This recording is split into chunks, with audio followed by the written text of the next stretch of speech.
They thought they had banished us forever.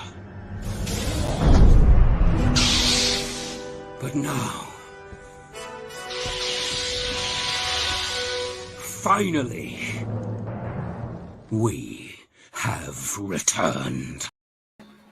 Finish off, I'd say, the last Star Wars review that we're going to be doing for a very, very, very long time. I am legitimately uninterested in doing anything Star Wars related for the foreseeable future. I only hope that this ends up as something that is confined to the bins of history, especially considering that the, shall we say, half-life of these things is pretty bad. Anyway, I'll start bringing in my guests, starting off with... And now, I think it's time we gave that filthy, slobbering mongrel of yours his shot! Attack! Rapid fire flurry!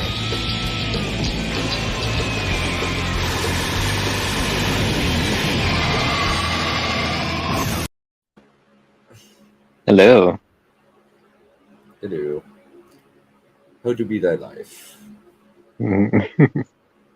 Yeah. It's been pretty decent considering the show died 65 million years ago. Yeah. Alrighty. Let's get in up on the actual ethical system that you should all follow is nihilism. The world is empty. For like there 4 is months. no point to anything, and you're just gonna die. So do whatever. Half-life? More like Be like full that. life. Oh. True. True. Yeah, we want to make a distinction between the chemistry Half-Life and the video game Half-Life. Yeah. Alrighty. We have one more guest in the back room. Let's do... Are you Yes. fucking shitting me? Are you shitting me? Yeah, that can sum it up. Yeah, that can really sum it up. Yeah. Switch Junk. Why? Please end the stream or talk about something fun. Well, we have to. We watched it. Now we have to talk about it. You asked for this. Yeah, we You have all to. asked for We have this. to make.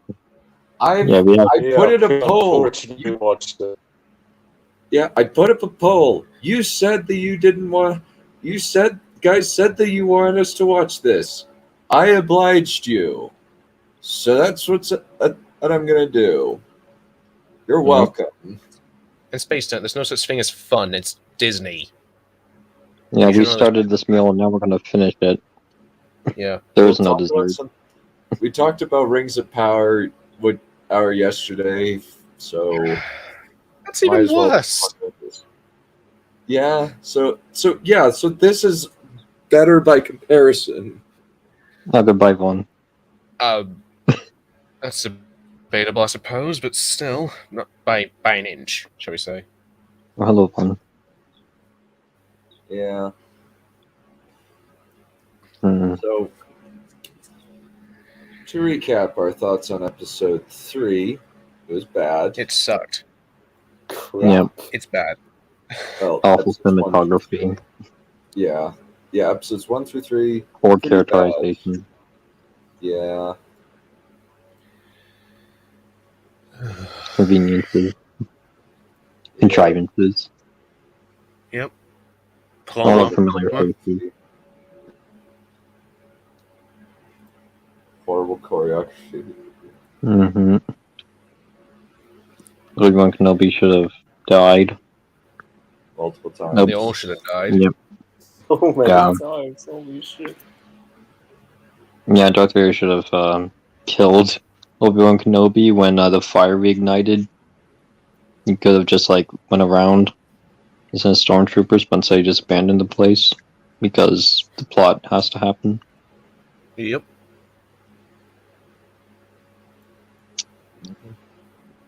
Or maybe Darth Vader just had a few errands he just remembered. He took a higher priority over. He took a higher priority over killing Obi-Wan. Episode 3 sucks. Episode 4 sucks. Episode 5 sucks. Episode 6 sucks harder. Yeah, we're just going to be going over 4 through 6 since we've covered 1 through 3 already. 4 through 6 is also going to be more than enough. Yeah. So we open up to a scene of Mr. Obi-Wan being helped into a back-to-tank to solve the very, very, very minimal burns that he experienced. With, yeah, look at those burns. That is surprisingly. nothing. Holy shit. Yeah. Yeah, like I can see that they wanted to create some like parallels to like the trauma that Obi-Wan experienced compared to the trauma that Darth Vader experienced, but it was not. It was dumb. Yeah, it was not executed properly, and all the events that led up to this moment did not. Junk. Get to that. Yeah. And all the events that led up to this moment did not deem this one scene in particular be worthy of that parallel. Like, it was not worth implementing. Because there was just so much good contrived nonsense that occurred in order for this scene to transpire that doesn't even add anything major. Yeah. It's just deep for the sake of being deep, which is shallow. Yeah. And the attempted bad parallels of this moment are really easy.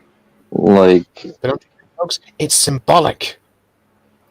Yeah, but like the funny thing is that You don't understand. It's symbolic. Yeah, that's accurate, unfortunately. Yeah, that explains the management at the fortress, at least. Yeah. And the lack of security. Yeah, exactly. What security? Yeah. Exactly. Well, I said lack of security. Yeah, they make it so much worse. Yeah, it's just so bad. Yeah, this fortress that was broken into 5 years ago by another Jedi survivor cannot possibly be broken into again. That's nothing. Yeah. Yeah, I mean, that's like superficial burns. Yeah. Yeah, maybe Obi-Wan's skin is just thicker than Anakin's. Never thought of that. Oh yes, Vader. I like my skin medium rare. Yeah. His skin is not even.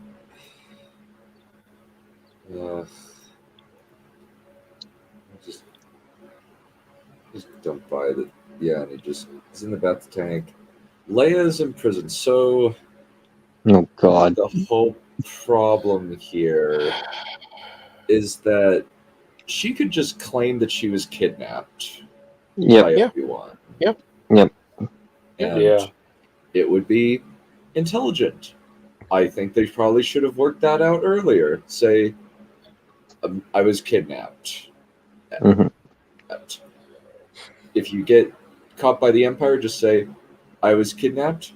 Or, better yet, you know what? Actually, that renders Episode 3 Episode 2 really useless, because Obi-Wan could have just said, hey, you go over to the stormtroopers and say, hey, I've been kidnapped. Please, my dad's from Alderaan. Please allow me to come. Yeah. And that makes total sense. Yeah. But you could blame the kidnapping on the Jedi. Super fans their cause. We have somebody in the back room. Let me see. That's right.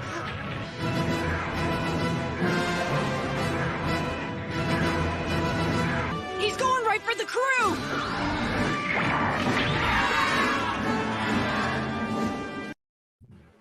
Rather fitting, considering the rage I come bearing today. Hi, Lucia. No, I mean our rage today, because my rage is ethereal at this point. It's Mhm. incandescent. I don't have any Hey. rage. I'm just I'm just full of apathy. Yeah. I've lost my This is faith. the weak raptor. Yeah, I have lost the will to engage in rage. It's too much work. Let's see. So, today we are going over the series as a whole, correct? I think The last three Technically, episodes. it's primarily the second half.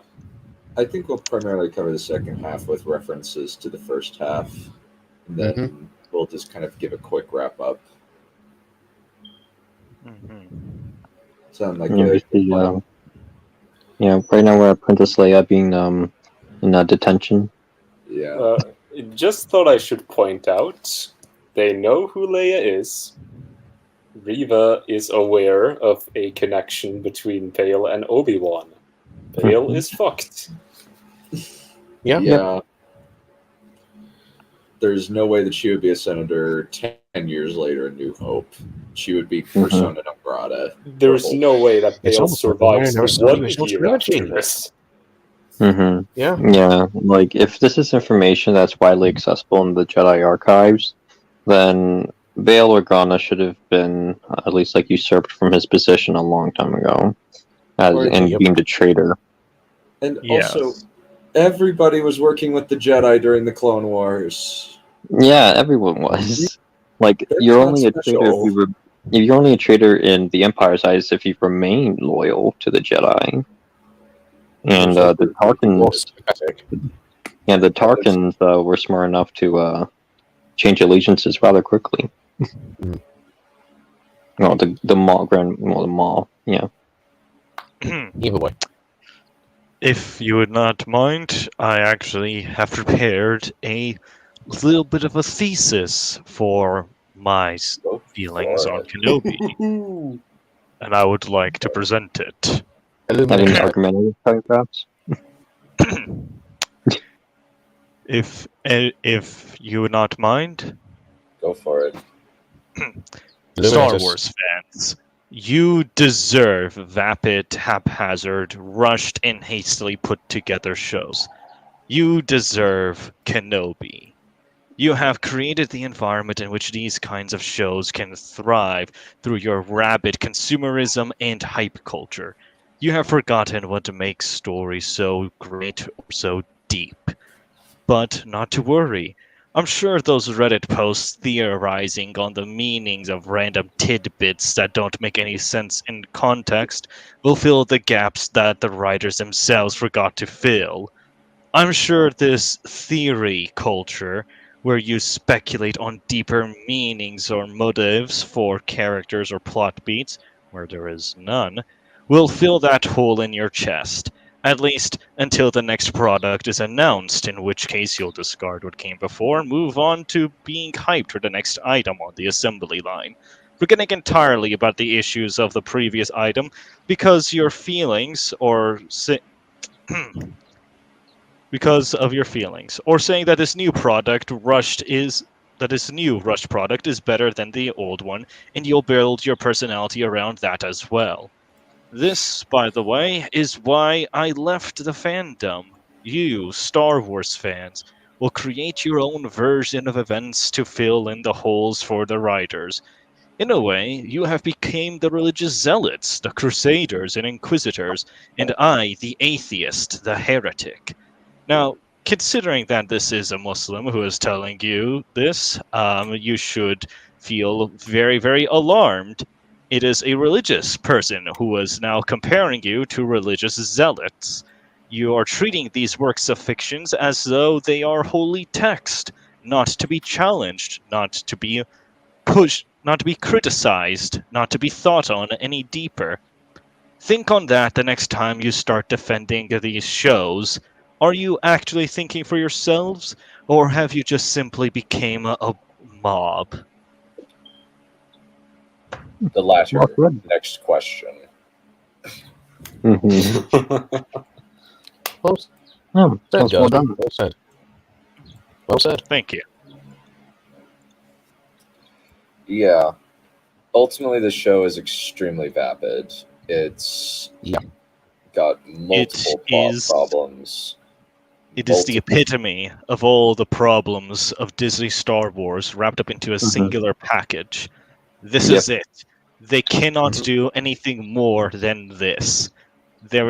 We have reached the threshold. You have now begun to pilfer, as EFAP has stated multiple times, you've now begun to pilfer from the prequels. You're trying to get people to remember that thing that at the very beginning you said you were going to discard. This is how low they've sunk. Yep. Yes. Well, you say that I could maybe appreciate this as a fan film, not as a canonical work. Well, we do know. I imagine that a lot of the budget for this was probably put into Ian McGregor and Hayden Christensen's pockets, and not into production. Which is weird because they didn't use Hayden Christensen that much. She's in it for like 5 minutes. No, it's not just... Yeah, there's also another problem. Where is the heart of Kenobi? And I mean the story of Obi-Wan Kenobi, specifically in this time period. Where should the heart of that story lie? Should it lie in the conflict with this random character who's been trudged up from out of the void, the abyss? Or should it lie with somebody he already has a long, deep, and established relationship with? Perhaps Vader or Qui-Gon Jinn.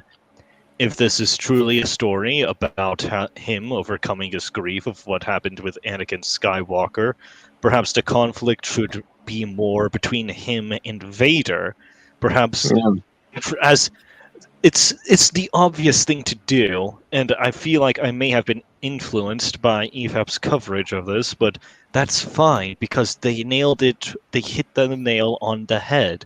Qui-Gon Jinn should be a major character in this, because we already know why Kenobi is here on Tatooine. He's over here, and he's to watch over Luke, and to train with Qui-Gon Jinn to commune with Force ghosts. Well, actually, he's supposed to be training with Master Yoda to commune with Force ghosts, so that we can learn from Qui-Gon Jinn how to persist even after dying.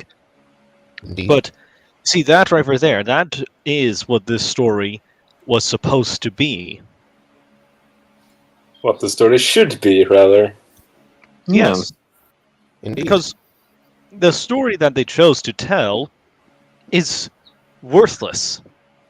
Critical Drinker, when he posted his review of this, thing, he ended off his video by saying that the show failed to answer the fundamental question that everybody is asking.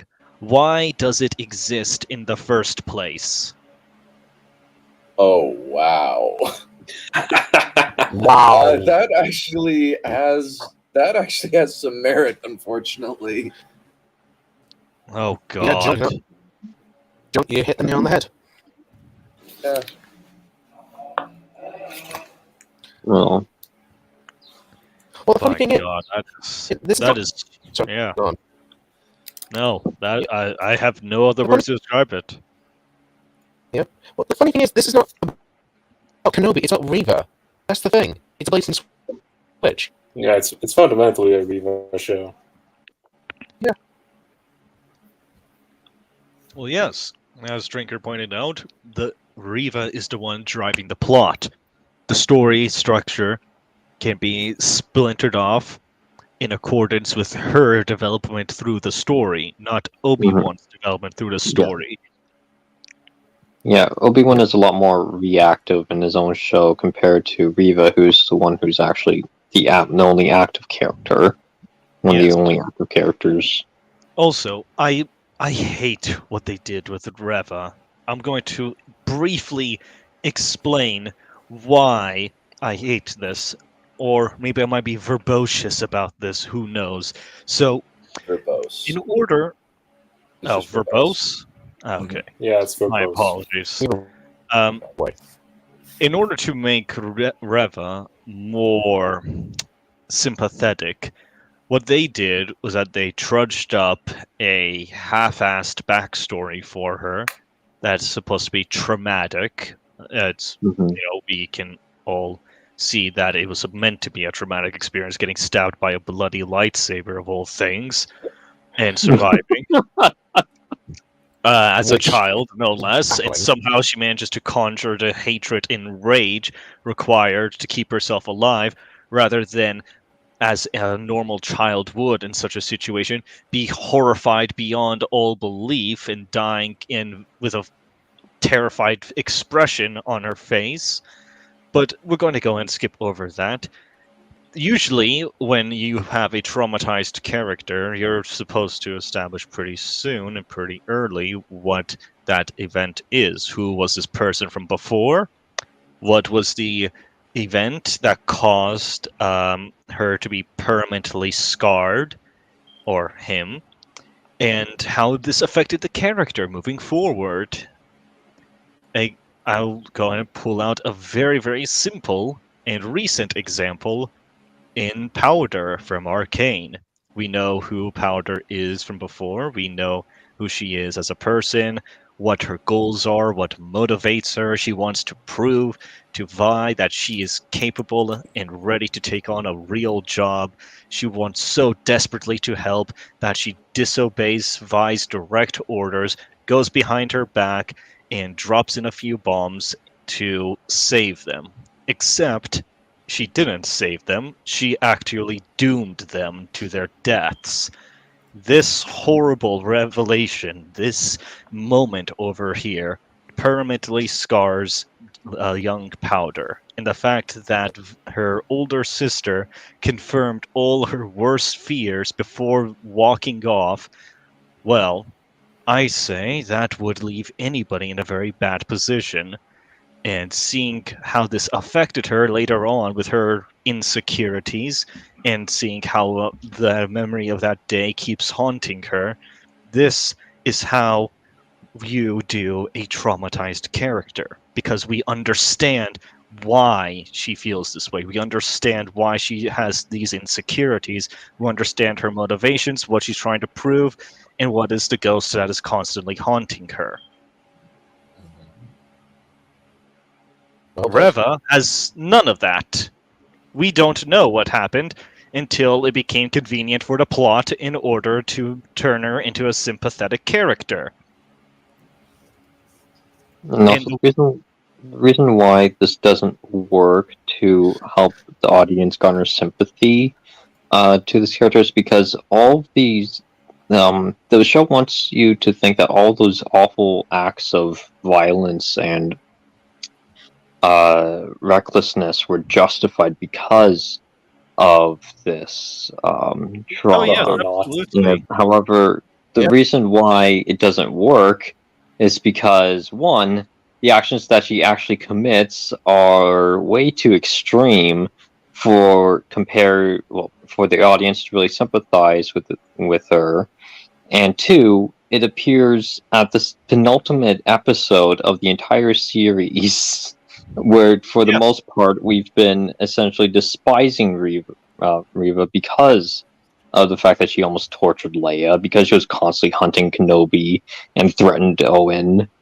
And so, there's nothing to go on just because, she doesn't like Darth Vader. Well, not a lot of people do. Again, compare this to Powder, who we already know. We have time to sympathize with her and understand her. Her lapsing out and lashing out is something that we can understand because of her past. And we already know what it is. Versus over here, we have this horrible, horrible person who does horrid things, and you expect me to sympathize with her because of some event that happened in the past a long time ago that you didn't show me until just right now. It is cheap. It is rushed. Well, I have a couple more problems, actually. First, yes, it's cheap and rushed. Number two, she acts like Kenobi is at fault. Yeah, exactly. Yeah, don't even oh, go- where were you when this was happening? Like, he was on Yeah. Well, he was Utapau on ending the Grievous, Clone just War first- by killing General Grievous. Yeah, Yes. first up Grievous. Meanwhile, And Obi-Wan could have very easily said this, but he doesn't. Why? I was in the war. yeah. That's all you had to say. Meanwhile, And number three, like normal storytelling convention dictates that when you have the protagonist learn something that changes their view of the antagonist, this will lead to, say, a different dynamic. They come to a sort of mutual understanding, like their dynamic changes in a way. They have like one conversation after this, and it's Obi-Wan saying, "Yeah, I'll be the bait to lure Vader in for you." And she's like, "No, I don't need you." And then they don't even have a conversation after that, besides like the one short pile of bullshit in the finale. Yeah. Yeah, that's so bad. That part's That is very bad. I think that we can mostly hop, skip, and jump over large sections of episode 4. Because not a No, we can't. We gotta talk about Fortress Idiotorius. Yes. Okay. Well, I was just in the embassy, but we'll stop with that. Okay. by God, this Yeah. base design, from a structural engineering standpoint, it is horrible. It is just a terrible design. But Yep. that's neither here nor there, especially considering this is a sci-fi setting where they probably would have far more advanced technology to make this all happen. But however, the defenses on this is What defenses? insanely terrible. They're exactly They're that's the absent. problem. It's not Now, exactly that. It's you just see- absent. Now, you see, in order for me to justify my protagonist being able to lay siege to an enemy fortification, first of all, she had to be taking help with her. Second of all, she had to be bringing in heavy ordnance like mech suits in order just to survive the thing and engage the enemy. And third of all, the enemy was trying to lure her in the first place. And fourth of all, it was heavily defended. After watching this, I went back through there, and I thought to myself, all right, how defended should this place be? I basically placed down some cannons and turrets that could potentially insta-kill the protagonists. However, there were, of course, obvious weaknesses and downsides to these weapons in order to make the fight fair, so that way they could actually stand a chance against them. And these are logical downsides to these weapons. I went out of my way to have an entire chapter explaining how they managed to lay siege to such a heavily defended and fortified location. And meanwhile, over here, they just swim through underneath it. This is the enemy's base, and it is completely undefended. Yep. It's sad when the Death Star is more explained than this. Yes. And that's what's It's even worse. Weak spot, sorry. No, it is even worse when you consider that even if Reva's plan was to let them escape, not everyone on that base would be clued in on it, especially considering that Vader is over there, and he seems rather fumed about Reva letting them escape. Yeah. Meanwhile, what I created, everyone is in on the plan of letting the protagonist infiltrate into the palace and setting up an ambush, a little kill zone area for her. Oh, that's quite a funny coincidence, as my profile pic is actually of a Helghast soldier, but, you know. Very befitting. Yeah. Holding the Yeah, right Another thing I should note about Fortress Idiotorius. They say that shields. Yeah, they have no shields because they say, "Oh, no one would be stupid enough to attack this." You make it a very easy target when you don't have shields. That's number one. Hold on, let me put it this way. Number two, have any of you played Jedi Fallen Order? No. Clearly not. And Because the let writers me clearly correct haven't, you. because 5 years ago in that game, this fortress got infiltrated using basically the same tactic as they do in this episode. Yet somehow this fortress got heavily downgraded between then and now. But let me go and correct that statement very quickly. Nobody would... no military would be stupid enough to not put defenses on this base. Mm-hmm. This episode over here has shown such tremendous levels of military incompetence that I hesitate to believe that anybody thought it was good. And thank God, nobody thought it was good, but it was for the most stupid and superficial and bland reasons being imaginable. Especially including the infamous parody moment where they make Mel Brooks look like a legitimate drama director as opposed to a parody. Yeah. By the way, I just find it extremely funny that this How coat, did I not notice this? this coat, It's just stupid. Thankfully, the fandom noticed this. Oh, there are people that defend everybody this. noticed this, but people defend it. You're Yeah. joking. Oh, No, yes, no, yes, how? yes, because People in got 1977, crazy over this. in 1977, a stormtrooper bumped his head while walking through a doorway. Therefore, everything in Star Wars is now stupid and ridiculous, so it cannot be taken seriously. Because a That's stormtrooper Twitter bumped his talk. head. Yeah. No, this is the defense. This is the No, I know defense what that you're they saying, run but for this. Yeah, I know, but what they're saying is very much like Twitter talk, essentially. They just don't have a fucking It is clue. Twitter talk because it happened Exactly. on Twitter. Yeah. Yes. Shut up. Oh. Okay. I find it very funny that this coat is what comes right after a scene where stormtroopers are floating drowned in the water. Yeah, it's like very jarring. Insane total whiplash. Yeah. Yeah, But like I don't understand why. Yeah, I don't understand why the camera lingered so long on the dead stormtroopers, considering they're not going to be relevant or anything along those lines. So it just made the tonal whiplash all the more apparent when just immediately cut to this. Oh, I should also mention something really quickly. So, are you aware that the Kataran Class 1 armor, which is what the clones wore in the first half of the Clone Wars, actually has the ability to environmentally seal itself off, allowing the soldier to survive in the void of space for approximately 10 to 20 minutes. Damn. Meanwhile, that the to be fair, but stormtrooper I'm glad to armor know. that came in... Yeah. Meanwhile, the stormtrooper armor that is in the present cannot allow them to survive underwater for about 5. As a matter of fact, they seem to drown almost instantly. Yeah, they Yeah. do drown instantly. It's like they just get Mm, hit Yeah, by the much. water. the and they're Empire, dead the Empire has later. the Empire has been making some budget cuts. Yes. Now, I will also point out something else. In Republic Commando, there is a mission where you have to get onto an Acclimator class Star Destroyer. Yeah, I remember and that one. your- Yeah. Yes.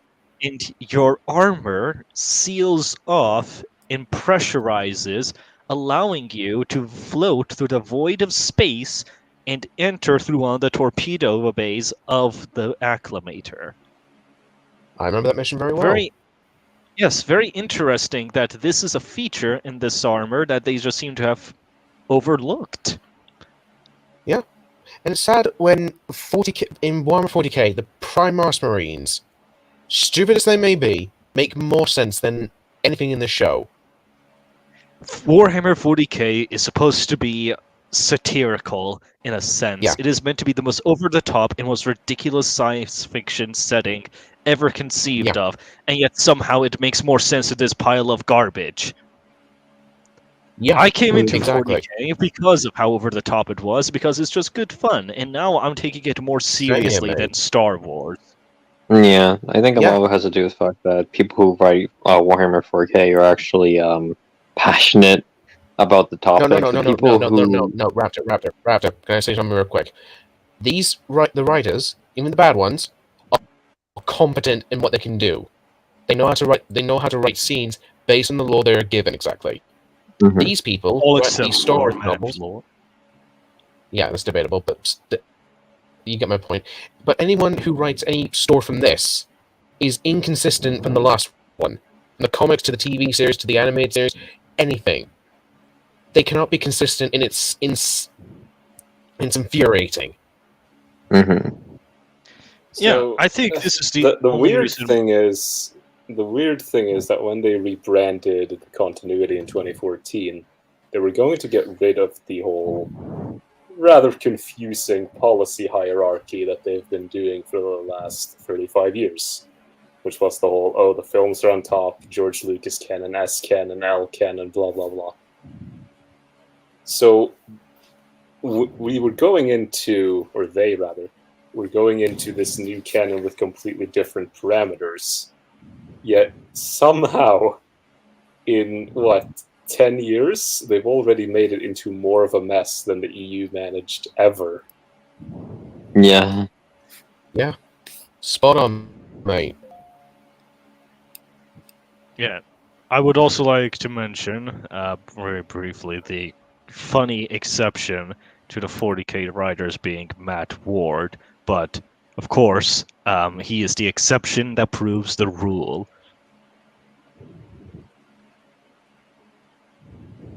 I've never read any 40k books, so... Yes. He's infamous for his Ultramarine wanking, where he basically gave them so much plot armor that it became a meme. As a matter of fact, he basically wrote into canon that the Ultramarines are the best Space Marines, and that every single chapter wishes that Marnius Calgar was their chapter master. Of course, Games Workshop immediately decanonized all of this because that would be stupid and ridiculous. And thank God that they did. Yeah, and also completely eliminate the stakes involved in whatever battle would transpire. Yep. Anyway, speaking of no stakes, let's talk about the show. The show where nobody dies, ever. Nobody is allowed to die. What about Wade? You forgot about Wade. You forgot about Wade. Wade died for our sins. Wade. Wade died. The guy who was on screen for a single second. Yeah, Wade died for our sins, you disgraceful. Remember what I said about this show being just haphazardly put together and rushed? Yeah, it really shows. It really shows. Yeah, yes, I who found, cares about... I found something. Pardon, 1 of 99 of how this 10 seconds destroys the goals and merits of real filmmaking and the legacy that is the original trilogy. How dare anyone make anything fun and silly in the wake of such intellect? How dare they? Other than... of course it's AT-AT chat. That absolute dumb fucking shit face. Isn't he the asshole who goes around sniping people on Twitter for fun? Yeah, basically. Yeah. Yeah. All Look, JXE said was... I will give him credit. He actually did engage JXE in a serious debate and conversation about this, and I will give him respect for that. However, he has developed a reputation in my head, and yes, this only further solidifies that. It cements it. Mm-hmm.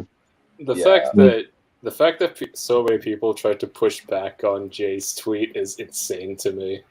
It really shows that we live in the darkest timeline. Yeah, and all he's saying is this is totally not a parody. That is, because this this is a completely serious scene. This is a completely serious scene. This is not supposed to be funny. Yeah, it's not. This looks like all. This looks like a Saturday Night Live production. This looks like a parody, and it's an actual scene in an actual show. I'm sorry, but did everybody forget about Empire Strikes Back, where Luke Skywalker faces Vader inside that little cave, cuts off his head, and sees that it was actually his own face underneath the mask the whole time?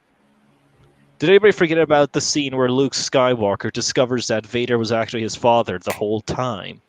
Did anybody forget about the scene where he watches Obi-Wan Kenobi disappearing into the Force, into his visceral reaction? Did anybody forget about the bit where Luke Skywalker chopped off Vader's hand and had a moment of realization that he was starting to become his own father? Or at least he's down the path of becoming People Vader. take Star Wars way too seriously. It's a cartoon, man. Wow. That's disrespectful to cartoons. Shut up. Yeah. So, thank you for some measure of sanity. Oh yeah, we're also going to gloss over the fact that Han Solo was tortured for no other reason other than to lure Luke Skywalker. Yeah, Star Wars has had watching human catapults is less ridiculous than this somehow. Yes. Watching and I also chicken run is less ridiculous than this, to be honest. Yes. Oh yeah, I also wanted to That movie remind was everybody. dark, by the way. Holy shit. Yeah. I also wanted to remind everyone, by the way, that freaking in A New Hope, Luke Skywalker sees the burned bodies of Aunt Beru and Uncle Owen. Star Wars has always been dark. It has always had dark and serious elements in there. And people just want to gloss over it because in 1977, a stormtrooper bumped his head while walking through a doorway. Something that I bet happens in real life all the time. Yeah, like interplace between soldiers. Yeah, contrast. This is a film about space wizards intended for children. Why did people even talk about that fucking stormtrooper scene? It's a background bit that has absolutely no effect on the plot. Nobody would know. This is the focus of the scene, and it's a crucial plot point. Yeah. The camera focuses in on them. It gives us a bit where it shows that Leia is underneath the freaking trench coat. They lift the freaking trench coat so you could see her face. It is a parody.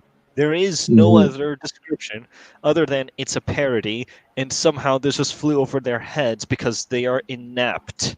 Yeah, it's just so there's no subtlety involved at all. Not only is it obvious from it's anyone, also just so unnecessary. Leia is not big. They can put her in a box and carry her between them, and nobody would notice. Yeah, that would have been a lot better. I do have to say, this quote, the ultra super areas super badass Star Wars that y'all remember for your childhood isn't real. That is not what he is saying. He's just saying that this is what's happening now. The ultra serious Star Wars where Han gets tortured and Leia gets tortured and people get dismembered and electrocuted. No, that's all in our fantasies. I also remember that scene when the Ewok died. Yeah, that was. Things are allowed to be a bit silly, not in this situation. Oh my gosh! This is not a silly situation at all. Yeah. A Muppet? Oh my god. No. Just because they used a puppet for Yoda, and they played off Yoda as a crazy little hermit who's secretly the great Jedi Master Luke is looking for. That does not make it all stupid. Yeah. As a matter of fact, Yoda was deliberately acting that way. Yeah, no, Yoda was deliberately acting that way. Yeah. Yeah. Yes, there were false equivalent. What these people, man, Jesus Christ. People. Anyway, yes, I think IQ is I think these people single digits. So I think these people forgot that people took issue with Return of the Jedi because of its stupid and hilarious parody levels of bullcrap. It became too silly. The Return of the Jedi was too silly. That is why people don't like it. That's why people think it doesn't really fit in.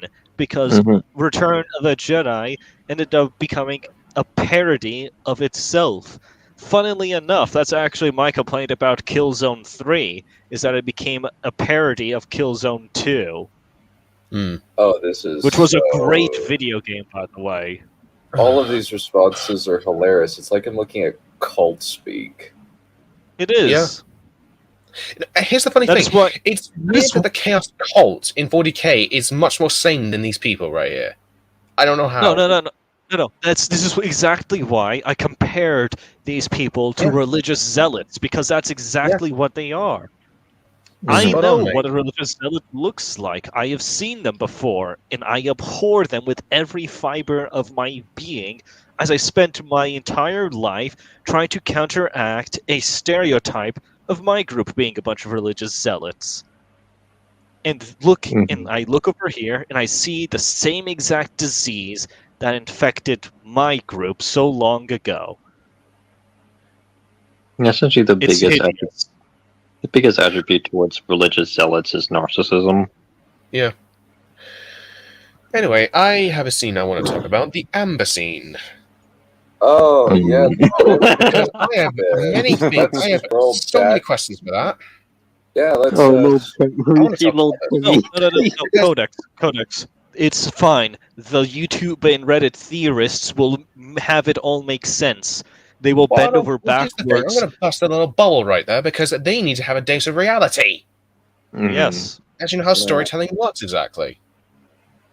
This is just one of the worst forms of fan service that I've ever seen. It's just the Amber Room because it adds nothing to the story at all. Just look at all these previous characters you saw in the Clone Wars. Oh, they're here now. Oh yeah. Funny thing is, I only recognized one of them. Because here's the thing with this. They want to make it as shocking as possible, like shock value, essentially. But it doesn't have that impact because, first we of all... don't care about any of these people. It's Why edgy. is it Amber? Yeah, no, it's edgy. That's what it is. It is just straight up edge. They've taken it... They've gone into the territory of grim derp. They wanted to be so... dark, Absolutely. so cool, and so edgy that they ended up becoming a joke. This is a joke. I laughed when I saw this. Yeah. I laughed when I saw. I laughed when I saw the Rumble commentary. But here's the thing. There's an easy way to... It want to make this horrifying, exactly. Do you remember the scene in Rebels where... What was her name? Leonardo... what was her name? Leonardo was literally in Rebels when Caden and Ezra are trying to rescue supposedly Jedi Master Leonardo. Luminara. That was it. Thank you. So, yeah, but turns out it was a trap, and the coffin-like substance, the coffin prison that she was in, was a lot more horrifying than this, and that was a law to bait them in because I assumed they used holographic projections to trick the people in believing that the Jedi was still around. Exactly. Not when she was around. Sorry. And if they wanted to have that scene specifically, which I would say is a lot more impactful, exactly, they could have done it here, where they have all the laws exactly. They have all these coffin-like things positioned in this base.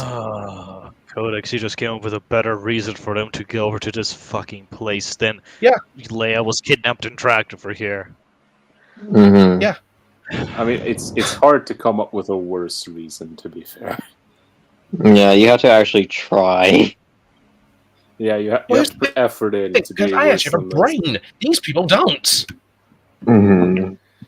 Either way. You know, this made me laugh, just like how Space Jesus began stoning Darth Vader. That made me laugh. Yeah. And he did it while T-posing, too. He did it while T-posing on Darth Vader. You're not wrong. He was T-posing to assert dominance. That guy has samurai armor, by the way. I didn't notice that. Now, here's the thing about this. The torture scene with Leia. She's 10!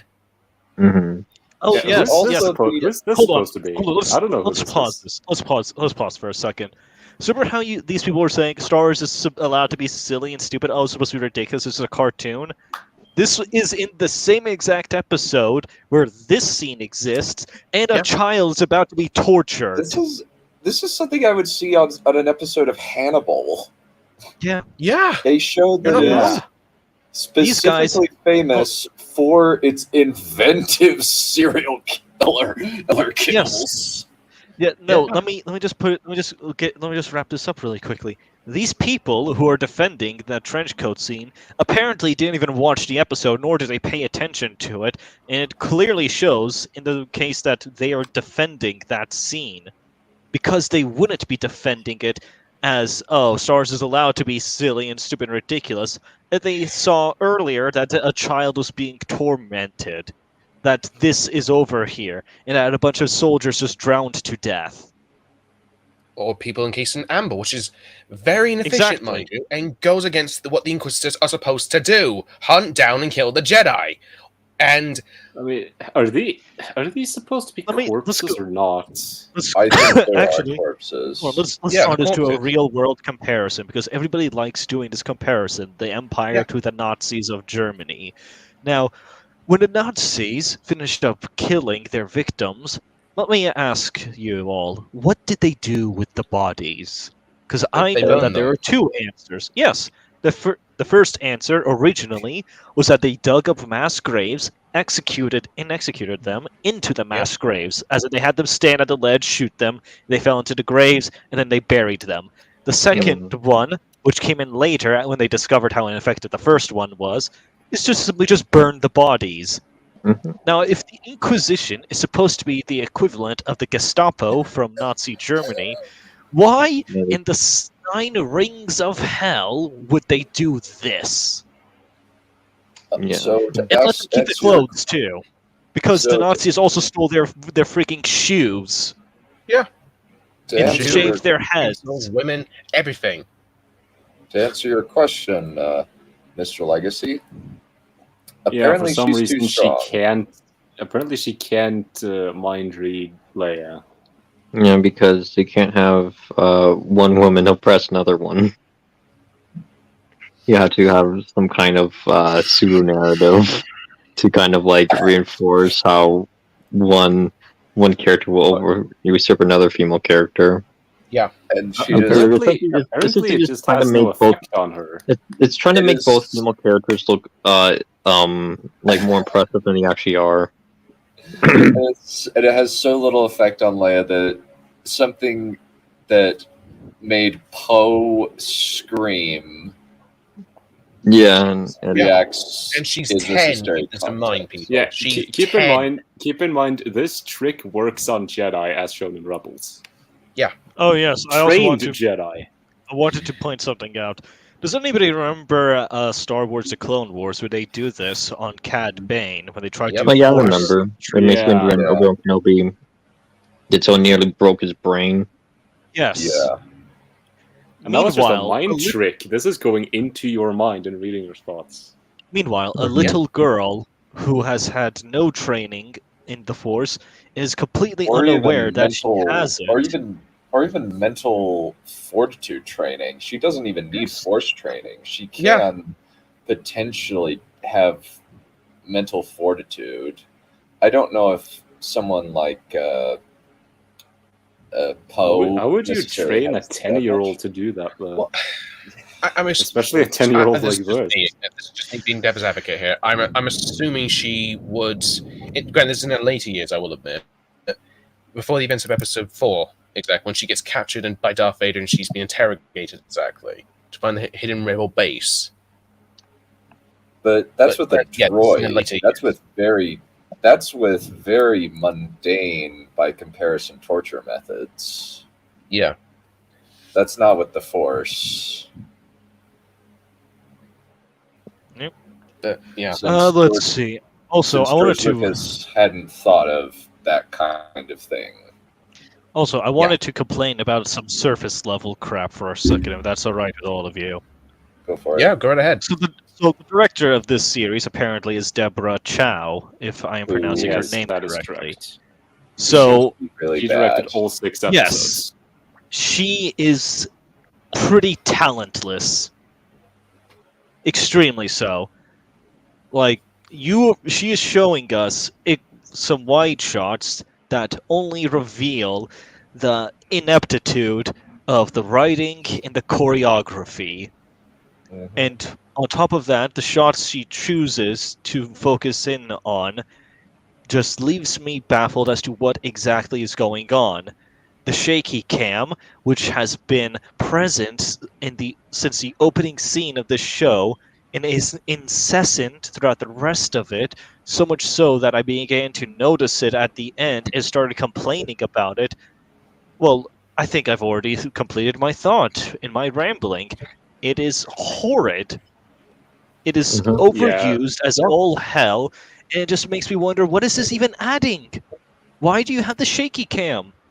And the directing in general is very amateurish. it is. Yeah. It is as Absolutely. as amateurish as the final kill confirmed shot on Cad Bane in the fan series called The Book of Boba Fett. Fan series? Yes, I refuse to believe that actually happened, because if that did happen, then Boba Fett would be a pathetic, inept, and stupid old man who allows some guy to tell him straight to his face that nobody respects him without any consequence whatsoever. Wait Hey, I a thought we were second. talking about Wait a Kenobi. second, Wistia. Are you really going to tell me that the Book of Boba Fett was made by fans? Yeah, I was going to say that, yeah. Because fans have a lot more. Yes. I think fans have a lot more knowledge of the series than the actual creators themselves, exactly. Yes. Well, fans are the ones who are cheering this on, so Fair enough. I'm not even sure about that statement anymore. Fair enough. That's fair. Yeah, I like how That is pretty fair, yeah. Kenobi is literally just like the same character as Boba Fett in the Book of Boba Fett. Just the same, like, pathetic, cowardly old man. By the way, a lot of people have pointed this out, In and the I know it's a desert. nitpick, but when they show the flashback of Revenge of the Sith, those are not 501st. That is not the armor of the 501st Legion, which is supposed to be the one going in. Really? Really? No, yeah, it's a different pattern on the armor, and I think it's a different shade of blue. Well, Par for as the long as course. if it looks close enough, I personally would not mind it as much. Yeah, it's more so a byproduct of the Non-attention to detail. Yeah. Yeah. Or like the willfully arrogant minds of the writers in regards to the Star Wars lore. Yep, they are rather blissful Well, in baseball their bats. ignorance of Star Wars. Yeah. Now, of course, the reason for my vitriol over here isn't just simply because this show has ruined so much, but also because I live with people and am related to people who love this show and has previously defended Star Wars and all of its stupidity in the past. What I said earlier about people creating their own headcanon to fill in the gaps and to force things to make sense, that is a statement directed at them, because that is what they do. And I am it's even worse knowing that these people were intelligent enough to know that the sequel trilogy was terrible. Is even worse knowing, seeing that they were able to articulate why the sequel trilogy was terrible, and I ended up agreeing with some of their criticisms because their criticisms were on point. Yet somehow, whenever I start criticizing this, that level of critical thinking just seems to vanish, as though into thin air, into vapor and mist, as though it was never present in the first place. Yeah. It infuriates me beyond all belief. If nobody would mind, I would also like to rant about Vader very briefly.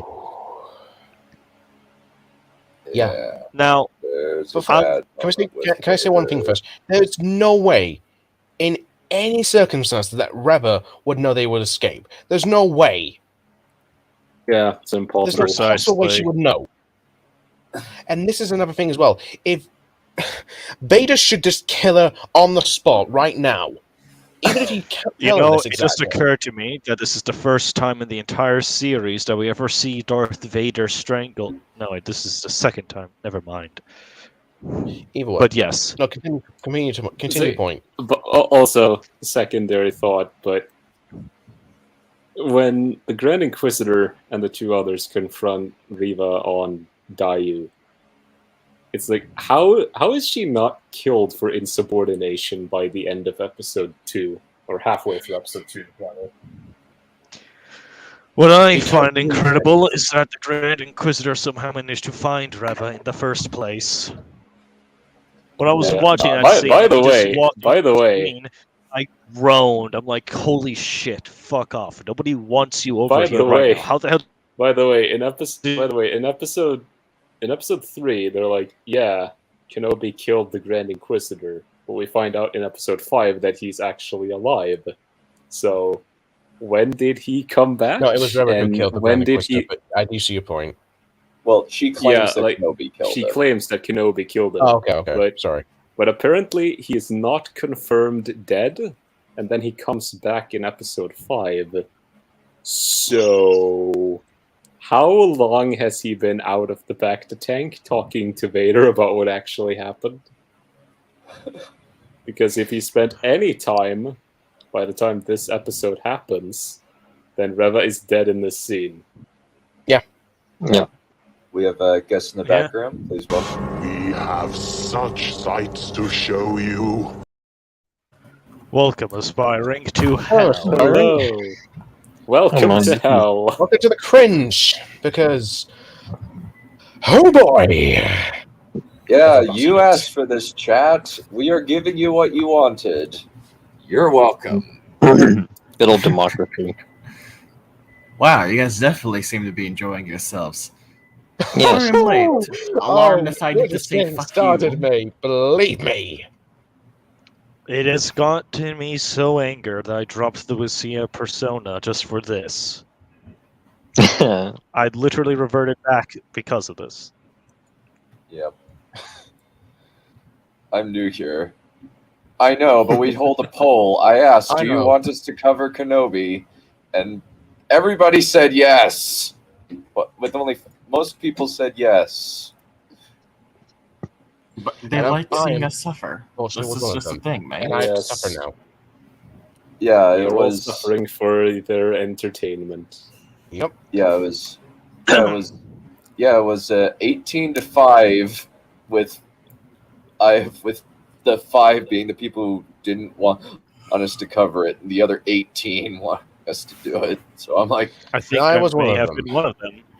Yeah. I was too. So I'm getting what I deserve. Yep. Yes. So am I. Legacy. I see you've mentioned the shaky cam and how it was bad. Thank you very much for pointing that out, because it's monstrous. It's horrendous. In every scene. Oh God. So anyway, I'm gonna briefly rant on about Vader very quickly, because when I was a child, in the prequels were coming out, I loved Vader. I liked him a bit too much, one could say. I dressed up as him for Halloween. I bought his lightsabers. I bought all the Lego sets with him in it. And yet, here we are. Only when I grew up did I fully comprehend the depth of his character, the tragedy of it all, and at the heart of it all, the very beginning of it, was his relationship with Luke and with Obi-Wan.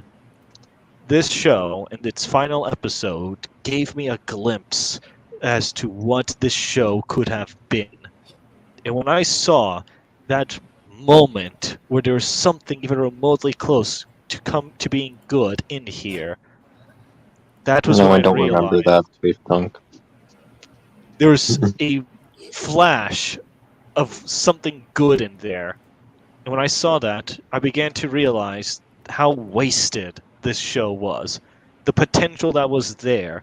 Where I saw Obi-Wan looking out and he saw Anakin Skywalker, his visage from far away, I began to think to myself, maybe they could do something good with this. Maybe they could actually explore this drama over here. Because their story is extremely tragic, it is dramatic, and it is traumatizing. And yet, they did nothing with it. Mm-hmm. Yeah, absolutely. Because I saw that too. So, there we go. That is well the done, reason Disney. why You've destroyed another beloved character. This is why I am angry. I didn't even think that they could destroy Vader. He's But not that they hard. have- I mean, it's not hard to write for him. I mean, say what you will about Rogue One. They want him solidly down. Exactly. Yes. Say what you will about that. Is like Vader, he's a difficult character to get wrong. Yeah. It's kind of like Doctor Doom, which makes it all the weirder how the Fantastic Four movies continue to screw him. No, Fan Force Day. That's what it's called specifically, but I do see your point, yeah. Well, all the Fantastic Four movies have mostly written bad Doctor Doom stuff. Well, it's a level of bad, essentially. That's what I'm referring to. Yeah, it was like Vader has a very recognizable personality and presence, and they're very strongly associated. So it's kind of difficult to fuck up. But this show manages it. There's also the issue that they're mostly they're robotically replicating his voice. They're not actually using a physical performance. I don't have as much of an issue with that. I have an issue with all the stupid generic stock villain lines they feed into the computer every single time. Really shit. Sometimes silence tells more than actual words. That is something that I learned. Yeah. Yeah, because it forces the viewer to actually pay attention to what the context behind, like the reason why they're silent, and understanding like the subtle aspects of that is all the more compelling because it forces your brain to actually pay attention. It forces you to pay attention to body language. Yes. Yep. On a case for Bug, like my villain, for example, it's more the implication of what he can do, exactly. That's what he's trying to do. For my villain, anyway. Because it's what you don't see. Exactly.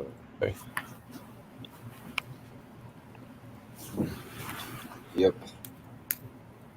Honestly, the fact that there is so little time with characters and the entire thing is just plot is truly a letdown.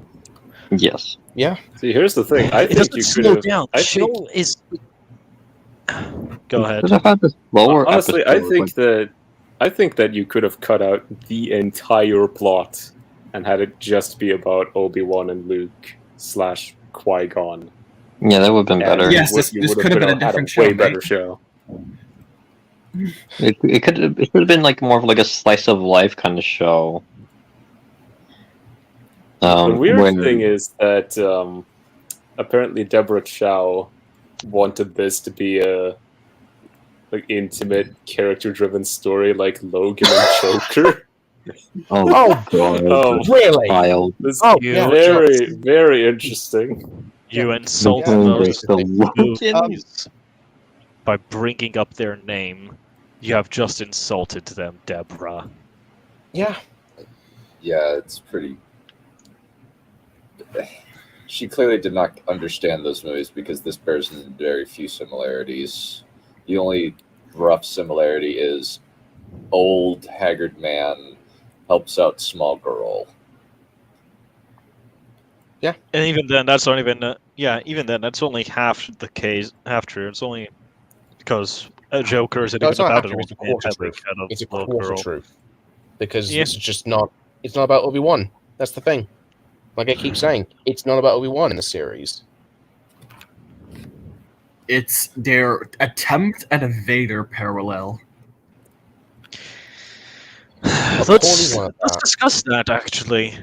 Yeah. So, why did Darth Vader redeem himself in Episode 6 of Star Wars? I'll go in and answer it, since someone else would like to, but the reason why he redeemed himself in Star Wars, in Episode 6 specifically, was because he saw in Luke the good that he once had. We saw that he was unwilling to kill Skywalker throughout most of the series. The second he pieces together that Luke is his son, he instead wants to turn him to the dark side instead. because he doesn't want to kill his own child. Yep. Luke Skywalker saw that. Yeah, he saw that in Vader, and he started picking and prodding at it. It took the entirety of Episode 6 in order to convince Vader to turn back to the light. Mm-hmm. It took Luke Skywalker subduing him, having him at his mercy, and refusing to kill him, as his master is goading Luke into killing him. It took him watching his son being tortured by the Emperor to finally do the right thing. It was a process. There was set up for it. We know the relationship between those two. We know why he wouldn't just, murder his own kid. Because it's his kid. Why would he do that? That's ridiculous. Yeah. It's Luke also has considerable symbolic value in the sense that he is not just Vader's child, he is Padme's child. Yes, he's not just a link to the past. He's a bridge to a potential future. Yeah. Whereas Ahsoka and Obi-Wan are simply products of his past. Yeah. Yeah. I actually agree that Vader wasn't necessarily redeemed. He just made a deathbed sacrifice. He gets a slice of the redemption pie. Let's put it. He's on the starting point, basically, but then dies. Yeah. He was still a bad. Just rather unfortunate. Because, I still consider him to be a bad person because, one good deed doesn't automatically make you say a good guy, or it automatically redeems all the awful things you've done. Even within the original trilogy, and not including the prequel trilogy, he's still done some awful things that him saving Luke did not redeem. And one of the main reasons why at the end of episodes, sorry. And one of the main reasons why he was Raptor first, then we'll see ya. Okay. Yeah. And one of the main reasons why he was actually capable of doing that one good deed was because Luke Skywalker was one of the few things that Emperor Palpatine didn't really have enough time to really corrupt in his mind to make him think that it's this evil entity that's always striving to take him out of the equation. He only started to kind of manipulate Vader and Return of the Jedi, when Vader already made the connection that this kid's actually my son, and his intentions are to actually try to turn me back to the light side. Yeah. But there's also one other thing about the redemption thing I wanted to point out. Vader's actions in his attempt to redeem himself of huge magnitude. He freaking overthrew the Emperor and the Empire in that one action. That is quite significant, and the final lines between him and Luke are frankly chilling.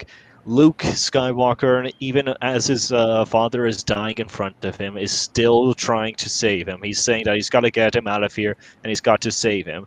And Vader's final words to him are, "You already have."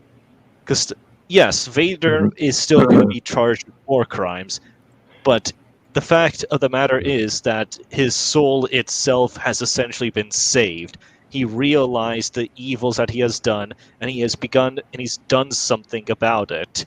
He was, of course, he still had more to do. Yeah, he still had more to do in order to make up for all the horrors, but he did the single most important thing that he could have ever done. He overthrew the Empire, the institution he helped create and found. Not just that, defeated the Sith. Yes. For the time, at least, he brought balance to the Force.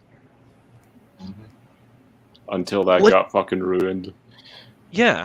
No, we don't talk about that, but yes, you're right. This is why this stings so much, because Vader is a great-ass character, and seeing him drag through the mud like this is annoying. Yeah. It's horrible. I said in previous chats that watching the show was like watching one of my family members being harassed by somebody. The anger that I feel is the type of anger where you would go up, grab the person by a shirt, break his nose with a punch, and send him to the hospital with a few broken ribs. Yeah. I believe that ever since the OT was done, people have just kind of taken for granted that anything Vader has ever done is redeemable because we all consider him somewhat redeemed by his actions in the last movie. And so when they make Reva do similar actions, they feel like they can point to Vader and be like, but you like him, you forgive him. And it's like, you're not really understanding the context, nor why we say redeemed. It's also a matter of presentation. Yeah. Because this is the first time The way we've seen Vader Reva. is- This is the first time we've seen her in this series, I might add. Yeah, and her backstory gets so little time and does so little to justify her actions. There is no Plus, it doesn't make justification is the sense. thing, though. That's the problem. She does similar things to Vader in like killing children, hunting down the Jedi. She is one of the Inquisitors. Yeah. And we don't really ever get a reason as to why, while she's claiming that she is a good guy and doesn't want to do this. It's like, why are you? You're doing exactly what you hate someone else for doing. And then she proceeds to go and seek out to murder a child. And doesn't stop until she is staring at him. I'm done. I regret to tell you this, but I do have to get going right now. I actually have a call in about a few minutes. This is why I was so, aggressive, because I need to get everything out. It makes sense. Apologies for interrupting don't so apologize. much. That's fine. You're fine. See you, mate. You did what you had to All do. right, goodbye. Good luck. Have fun, Have a everyone. good time. Have a great day. Force be Take with care. you. Thank you. So I believe Reva is generally their attempt at a Vader parallel, and it's a really bad one, and it kind of shows their misunderstanding of Vader. Yeah. Absolutely. I think it's worth noting Vader did not get his slice of the redemption pie because of some, I don't know, moral paradigm shifter, whatever. He did it because of his care for Luke, and there is an actual progression to this. If you watch their conversation at Endor, for example, when Luke says, "I can feel the conflict within you. Let go of your hate." He doesn't say, "No, you're wrong." He says, "It's too late for me, son." Yeah. No, that's on the Death Star. Oh, yeah, it was really, yeah, you're right. So Sorry. on the Death Star, he's actively trying to shut it down, but when he's actually having a conversation with Luke, it's too late for me, son. So he is willing to acknowledge what is happening, but it's like it's too late to turn back. He never believed he could. He was never told it was a possibility, and when you've done what he's done, there's good reason to think, yeah, that's not possible. Yeah. Yeah, speaking of the conversation on Endor, pretty much all of the lines alluding to Vader and Obi-Wan's backstory are make less sense now because of this show. Yeah. Because this show is retcons all what happens to him and so forth. And I have and it's just me, and Grant is from watching chat as well. I fear that they're going to remake Episode 4 because of this continuity. Or they're gonna try to crowbar even more continuity into season 2, and it's gonna be made even worse. Yeah, that's more likely. But again, it's just what I'm fearing at the moment, and it's very likely. I really hope that would be the straw that breaks the camel's back. Bro, God, that's for certain. I think the people are slowly going to turn on this. I know that people are, like, even School of Movies, the biggest Marvel shills on planet frickin' Earth, hated Multiverse of Madness. And a lot of people seem to be mixed about Kenobi. done.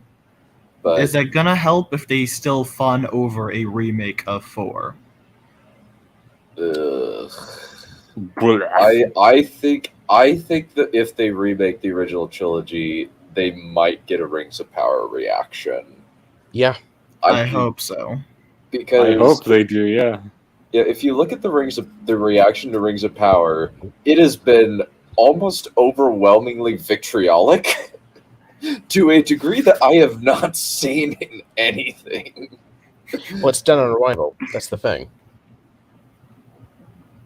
Yeah, it is, but it's like people are generally pissed off already, and it hasn't even come out yet. People are yelling at this show already, and it's very, very amusing to watch that they are having to actively delete tens of thousands of comments.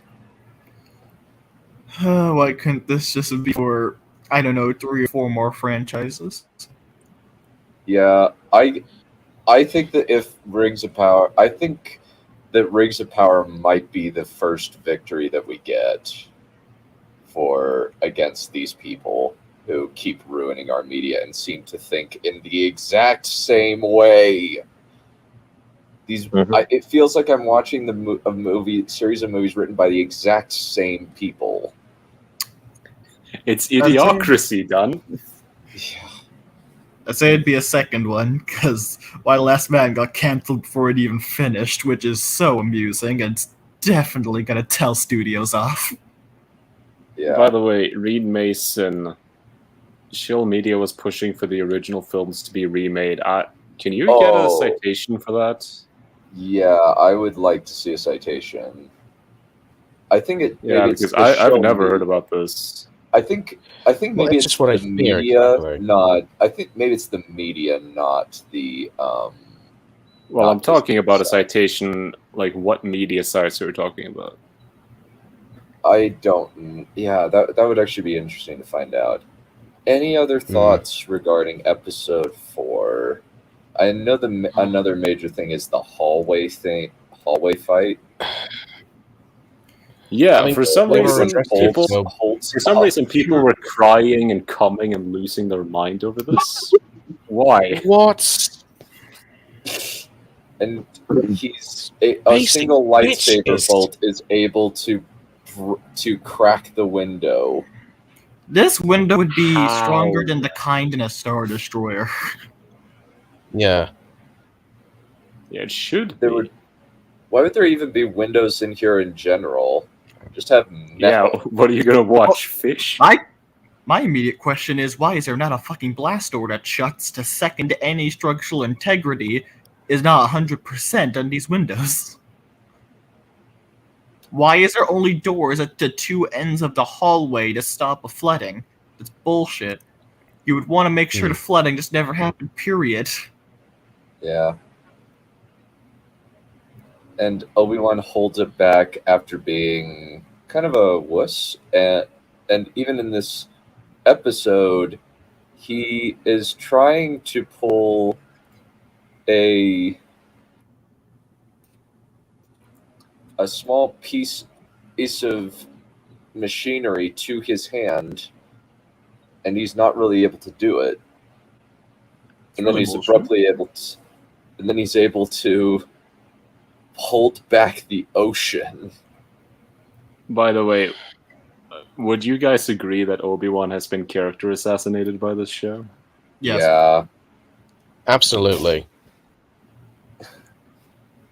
The man is a fucking retard. He does not actually realize what his responsibility should be and what he's always putting at jeopardy every fucking time he leaves Tatooine. He is a just awful bastardization. Yeah. Yeah. Which is especially weird because Bail Organa has to be ruined as well, if we take this into account. Baru is also ruined. Bail, Baru, and Owen are all ruined. Yeah. It's fucking, like, they that's want a to make feat and a Baru half. like How do you do that? I swear, how they do wanted to you make Baru Owen- Texan. How? Yeah, they saw this very odd. So Preston Jacobs and Red Team Review, who I generally like, they're good guys.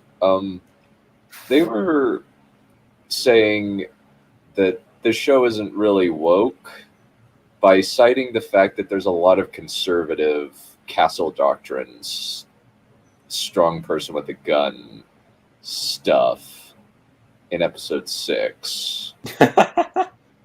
What? No, No.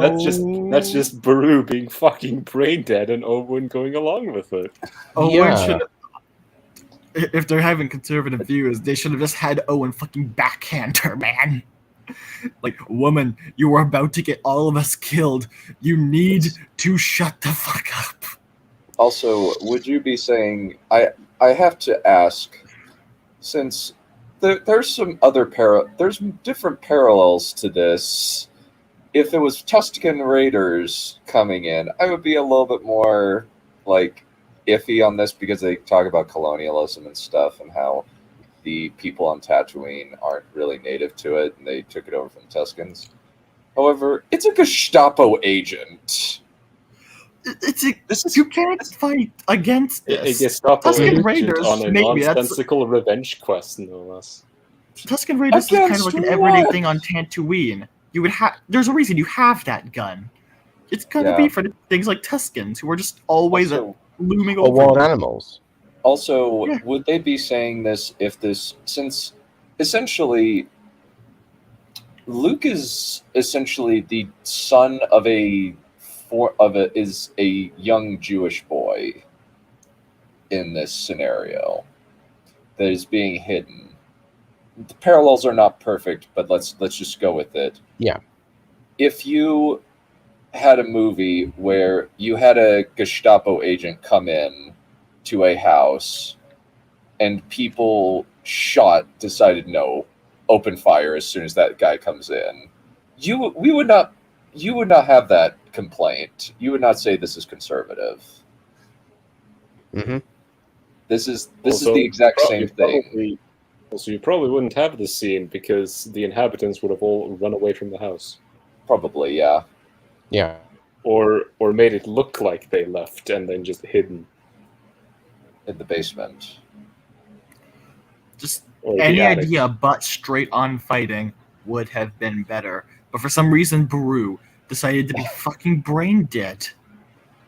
Yeah, true. That's But, true. I mean, They also removed the fact that Wanda's Jewish. Legitimately, Yeah, they did. Owen might be the only thing in the show that didn't immediately get murdered in terms of character. Yeah. I mean, Yeah. he has He's the the Chad. only decent moment in the finale where he actually stands up to protect Luke. He's a Chad. He's an actual caring father, which is shocking from Disney. Yeah. I feel like He it's cares completely accidental. way more than Obi-Wan. I feel Absolutely. it's completely accidental that they didn't ruin him. Yeah. Oh, God.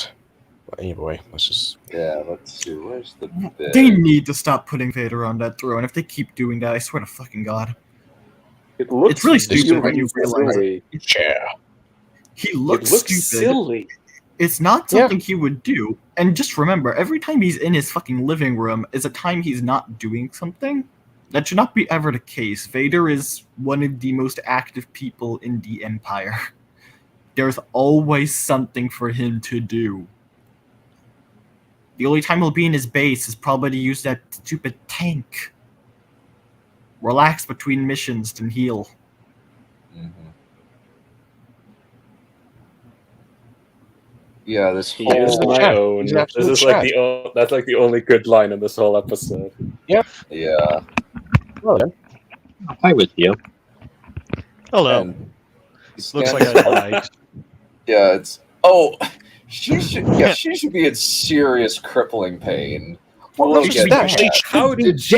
How did she even get to Tatooine in the first place? Is my question. Instant They transmission, legit it has to be. teleported her. They Yeah, teleported instant both her and Obi-Wan has to to be. Tatooine. It's so fucking pathetic. They couldn't Yeah. give a shit. Yeah. So, I think we've talked about episode 4 enough, and we've gone a little bit forward to episode 6. Let's talk about episode 5. So remember what I said They got- earlier about they've Oh. done it. This is it. They cannot do any more than this. This is the scene that Yeah. I was talking about. Remember the prequels, everyone. Member berries. Not that, the Clone Wars. Not even They've that. been doing Clone that Wars. longer than this. This is just the one people seem to be focusing on right now because Yes. of how blatant it is. It's kind Yes, of sure enough, they've but- done as much as they ever can do in like the Sure creative enough, but process. this is it Yeah. solidifies the problem exactly. They're trying to make this parallel between Anakin Skywalker to Darth Vader, how he's arrogant, how he's sloppy. But here's the thing: this is Episode 2 Anakin. He grows out of this in Episode 3 and the Clone Wars. Yeah, Yeah. people So- people generally don't like Attack of the Clones Anakin very much. Which is At fair least that I enough, yeah, found. fair For enough. good reason. Yeah. Aside from maybe Anomaly Inc. and Rick Worley, because they are Oh God. kind of uncritical stands in a lot of ways. I hate to say this because I actually know Anomaly and I've been on streams with him, but there's He's- some problems he's- with his argumentations. He's a reactionary defender of the prequels, I would say. His defense is 100% just a whiplash effect of the pure vitriol and hatred that the prequels got. Because I will say that the prequels are overhated to a degree. Like, they didn't actively ruin the original trilogy, because, you know, they didn't really do anything with the original trilogy. You So, could yeah. feasibly ignore the You prequels. could say that it did some damage to the original trilogy, I would say. I think. Well, it yes, does I kind guess. of- I They probably think just scratched it. So, I'm going to just bring up a quote from George Lucas regarding Vader. His intention. His intention was basically to make Darth Vader not cool anymore. Oh. Well, he kind of He- fucked that up because... Well, So the quote is, when you see Vader, you're not really supposed to see him as this imposing, all-powerful badass. You're supposed to see him as this broken husk of a man who has made a deal with the devil and has made very bad choices and is living with the consequences of his actions. I Those mean, aren't it's mutually that's exclusive. yeah, Clearly. that's the thing. He is still very much scary and imposing, but at the same exact time, he is also what George Lucas is describing. He is still a husk of a man who's made a deal with the devil and is living with the consequences of his actions. Yep. That's actually part of what made his redemption in Episode 6 so compelling. Is that he saw that he's became a monster and he hates his own existence. And he sees in Luke Skywalker what he could have been, because Luke was tempted with power from the same person that Vader was tempted with, and Luke resisted. Vader became the silence in that scene was showing us was allowing us to infer what Vader is thinking. The focus on him is supposed to be communicating to us that Vader is seeing what he could have been and understanding the parody of himself that he's become. At least that is my inference of that scene, my interpretation of it. Yeah.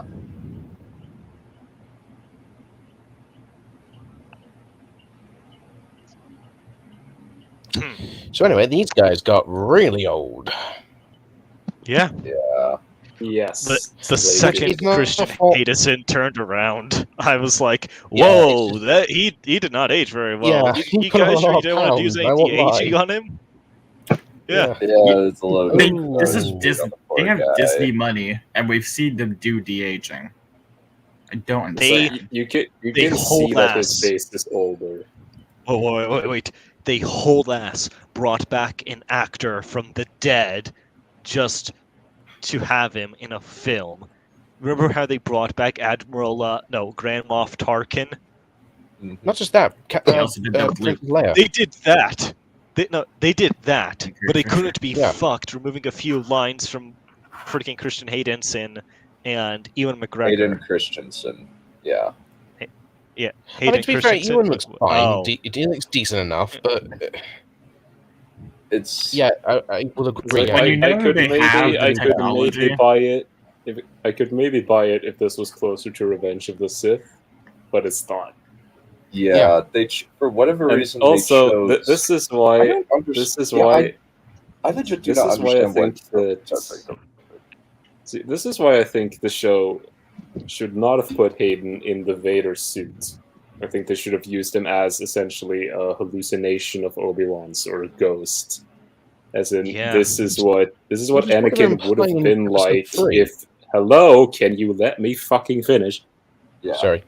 So this is what Anakin would have been like if he had not fallen to the dark side and things had not fallen apart, and that can essentially be the real secret boss or the secret antagonist of this character-driven show, dominated by flashbacks and vision quests. Yeah, Von Lustre. Just imagine if we had like dream sequences with Obi-Wan Kenobi, where he's imagining what their relationship could have been like had Anakin never fell to the dark side. And we see them being these buddies together in the future, and we wake up and Obi-Wan is just distraught. It's like that would be the most heart-wrenching thing ever, because we know that because we would be able to infer the sheer weight of guilt on his conscience. Yeah, and then you can also tie that into something of a character arc for Obi-Wan, where at the start he's trying to, he's living a dream, like the idealized memories with rose-tinted glasses, and the dream of what could have been. And over the course of the series, he has to learn to move on and focus on the future and focus on Luke. And by doing that, in order to do that, you can have the Anakin apparition slowly becoming more and more sinister, like in Jojo Rabbit. Yeah. To be fair, they were... Wait. Sorry. Codex first. Then we'll see. I'll let Mr. go first. Go on. Could you imagine what the show would have been like if instead it was a training arc for Obi-Wan on Dagobah with Yoda, and Yoda's trying to teach him how to let go so that he could commune with Qui-Gon Jinn? No, he should never leave Tatooine. Well, I mean, yes, except for the Dagobah part. Keep it on Tatooine. Like it should. Yeah, it should be like a temporary little thing though, because Yoda does say that he has training for Obi-Wan Kenobi because he wants to teach him how to commune with Qui-Gon. So he can maybe just tell could, him what he needs to do. I guess. It's a bit complicated. But the thing is, for a second, and the thing about that, in episode 3, they were hinting to that in this series exactly. In episode 3, you see like the Anakin Skywalker in the distance. He has the cloak on. He just turns to see Obi-Wan like that. So you can see that we're trying to do with that, but it just falls apart. It's insanely frustrating. Yeah, it's insanely frustrating because you see glimpses of that. Yeah, it falls apart because they don't fully understand the characters, and if you don't fully understand the characters, then you're not going to fully understand the conflict or what made conflict between Anakin and Obi-Wan so compelling in episode 3. Yeah. So, continuing on to this bit, where we see for some reason promotes her. Even though we know at the end, he is fully aware that she is a traitor and murdered the Grand Inquisitor, because the Grand Inquisitor is alive.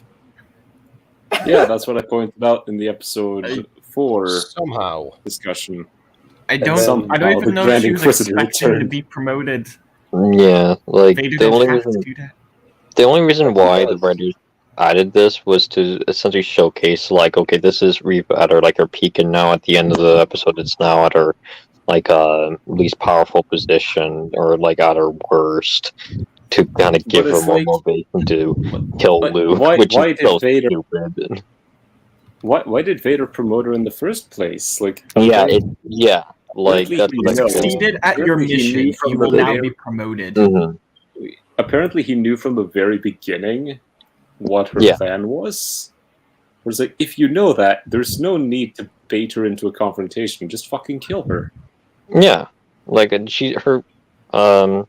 Yeah, her assistance is no longer needed. Like, I am. You are of no more use to me. Time to go now. Yeah. Like,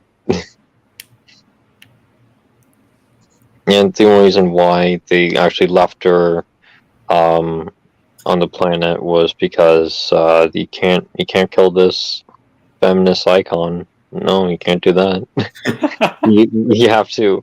We have to create a spin-off with her, and she has her own show because follow the Rise of the Matriarchy, I guess. So essentially, Vader is just screwing around with her. Yeah. That doesn't seem like Darth Vader. It doesn't. He's a lot more serious. Like, that's something that Palpatine would do, just like toying people, toying with people. That seems like his MO. Yeah, but Darth that is Vader's way far more of a Palpatine move. Yeah, Darth Vader, on the other hand, is far more serious when it comes to evil. He doesn't take any pleasure in hurting other people. He just views it as necessary. Palpatine, on the other hand, is a sadist. Yeah. Oh yeah, that's that's very apparent in Episode 6 when he starts laughing while electroshocking Luke. Yeah. Mm-hmm. Yeah, it would be a special event to kill, not simply a passing shoreline. The fact that Reva does not die is baffling to me. They originally in the whole series. They were originally going to have her die, but they changed it. Oh, that's... Why? God damn it! Why didn't you? You didn't even have the fucking decency to kill the bitch off. He didn't have the goal. He didn't have the goal to kill their feminist icon. Yeah, especially since they framed her as an icon for young girls to look up to in the news articles and news interviews leading up to this show. Because you want young children to become a Gestapo agent, don't you know? Yeah, you're making the title of feminazi seem more and more legitimate just by virtue of this one action. I'm very sorry. I don't like using that phrase because it's kind of doesn't really have that much meaning. But it's kind of dumb. It is also kind of clunky too. Yeah. It's clunky. It's not totally accurate. It's just leads to being taken out of context. But it's just frustrating that they just played into it with this one character. Good job. Yeah. A multitude of writing mistakes were done with this character. Yeah. It's a masterclass. Yeah. So, congratulations, Disney. You somehow got me to hate a woman of color. Yeah. Good job. Is that hard, Whisker? And that is extremely hard for me. And it's very hard for me to hate people. And we do have another thing that we need to at least address, because there are stupid people out there. We do not hate Moses Ingram as a person. I think that she has been fed very, very bad PR lines that make her look bad, but I don't think that she herself is a bad person.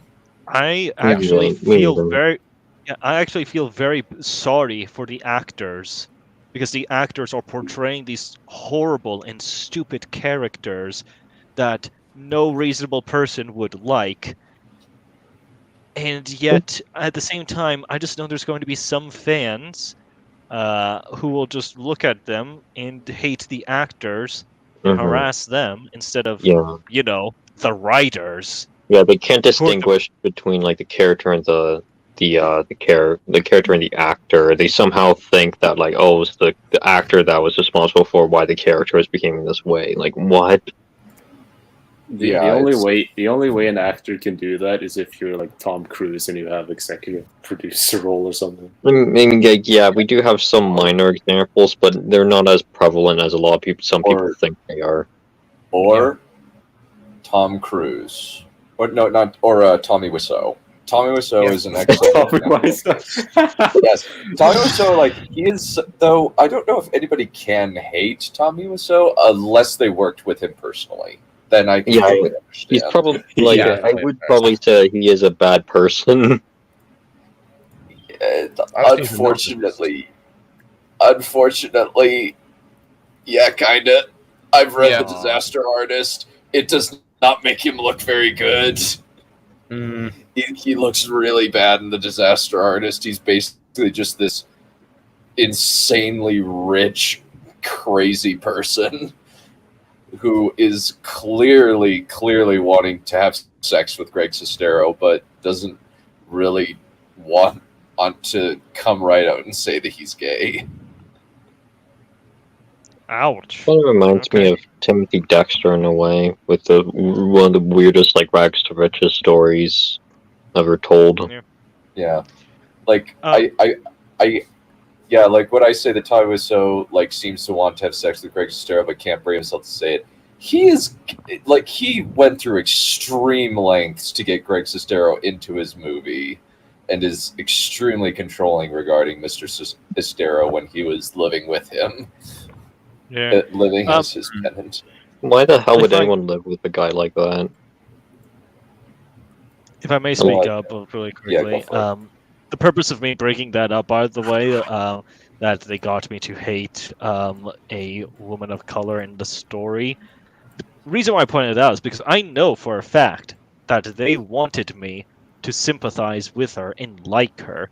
Otherwise, they would not have written her the way they did. Mm-hmm. At least the redemption thing. They were obviously trying to get us to sympathize with this character and get us to like her. But instead, what they ended up doing was making us hate her. Yeah. Everybody was saying, please let her die, please let her die, please let her die. Oh, crap, she got redeemed. Yes. Because the problem is she's not even cool. Yeah, she's just really childish. Yeah, she reeks of compensation. There's also the issue that they say that they want to break down stereotypes. Last I checked, yelling black woman is a very offensive stereotype that these people don't generally like. Yeah. And Yeah. yet, I've genuinely seen more of their black female characters who are meant to be woke being that exact stereotype, unironically. Yeah, like this stereotype is probably even worse than the quote-unquote the stereotype that they want to avoid. Yeah, like has anybody here seen American Horror Story? No. No. They actually treat Angela Bassett as a former slave voodoo witch better in that show than they treat Reva. Oof. Damn. That's saying something. So, wouldn't it have been so much better if Reva wasn't like yelling in compensation, if she was suave and refined, collected, very clinical, not sounding autistic? Dude, that actually reminds me of someone. Stupid. Yeah. So I know I'm gonna keep. I've been bringing up this show because it's been such a gold standard for me recently. But anybody remember Mel from Arcane? Remember her? Yes, absolutely. Yes, she was great, brilliant, loved her. Yeah. Well, no, not in that way. I mean, like her writing. Yeah, of course. Like she was excellent. Wissia, both were great. She looks lovely, and she is one of the best characters in the show. Indeed. And also her voice actress is very pretty as well. They actually look very, very similar. Oh, a lot of Arcane voice actors look similar to their characters. Yeah, I remember seeing like an interview, and Silco's actor, the voice actor, looks exactly like him in the show. Not exactly like him, but he basically looks like him. Even dresses like him. Yeah, he's wearing a like a trench coat and everything. No, he doesn't have the trench coat. I actually didn't realize this, but Cho Chang plays Caitlin Kierman. You're joking. Wait, that's the Like, same who's- actress? Really? Who's that? Who? Katie Long. She's Cho Chang from Harry Potter. I never watched Harry Potter, so I good don't for you. remember who the hell she is. I only watched the first few movies, and that was it. She's Holy in shit, Harry Potter. you're 4. right. Oh, I need to look this up now. She's in Harry Potter 4. She's Harry's crush. Yeah, she's in the 5th one and the 6th one and the 7th one too. Yeah, And yeah, she's Caitlin. and Viserys is Victor. Yeah. I can see that. Harry Lloyd. Good old Yeah. Harry Lloyd. Victor Hugo. I love these moments where I just come up with these random bits of trivia and I break everybody's brain, or break specific people's brains. You just think breaking people's brains done. Yeah. Though it's it's the fun. most innocuous things that break people's brains, at least to me, oftentimes. Like You the know fact what, that I have a Dun? 600 Probably because it's normal for you, and you don't want to cope with the fact that it's not normal. I mean, I just think it's funny that the voice actress for Jinx came straight to Arcane after Army of the Dead. Oh God! Yeah, you were saying talk about an upgrade.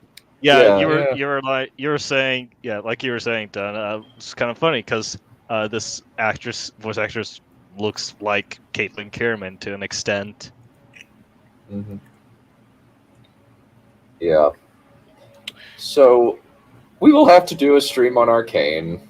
Yes. Yeah. I will gladly rewatch that show. Just for that stream. After how long? When did you see it?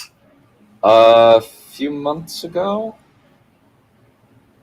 I remember pestering you to see it. I am glad. I watched. I think I watched it once. I think it was just barely after it. I think it was like a week or two after it came out. I was busy with other things. You know, I actually started seeing advertisements on YouTube, whatever, on my phone for Arcane. So apparently, it's like for your Emmy consideration on Netflix or something. I want to vote for it, but also I'm going to get my cousin to finish watching it because he needs to see quality stuff. He needs to understand what the good even is. Like, this guy runs a D&D campaign. He needs to understand what good even is. Yeah. But or just watch Better Call Saul. That could also do the trick. Yeah, that too. That's true. That too. But yeah. Though, funnily enough, I have been consuming Supernatural the past few months. Oh. Yeah. Just because I'm like, it's finished. There's 15 seasons. I can put it on the background. I don't have to focus in on it very much. It's very formulaic. There might be some interesting things. And then I just found out, Wheel of Time ripped off Supernatural and just made Rand into Sam Winchester with less cool factor. Damn. Let's Yeah. Anyway, is it being interesting? Oh wait, Yeah. we're talking about Arcane when that came out in like last year. Damn, it's almost as if it was the writing in it allowed it to have long-lasting cultural impact and relevance. Meanwhile, how many of us are still talking about the Mandalorian? Or the Book of Boba The Fett. Blandalorian. The Yeah.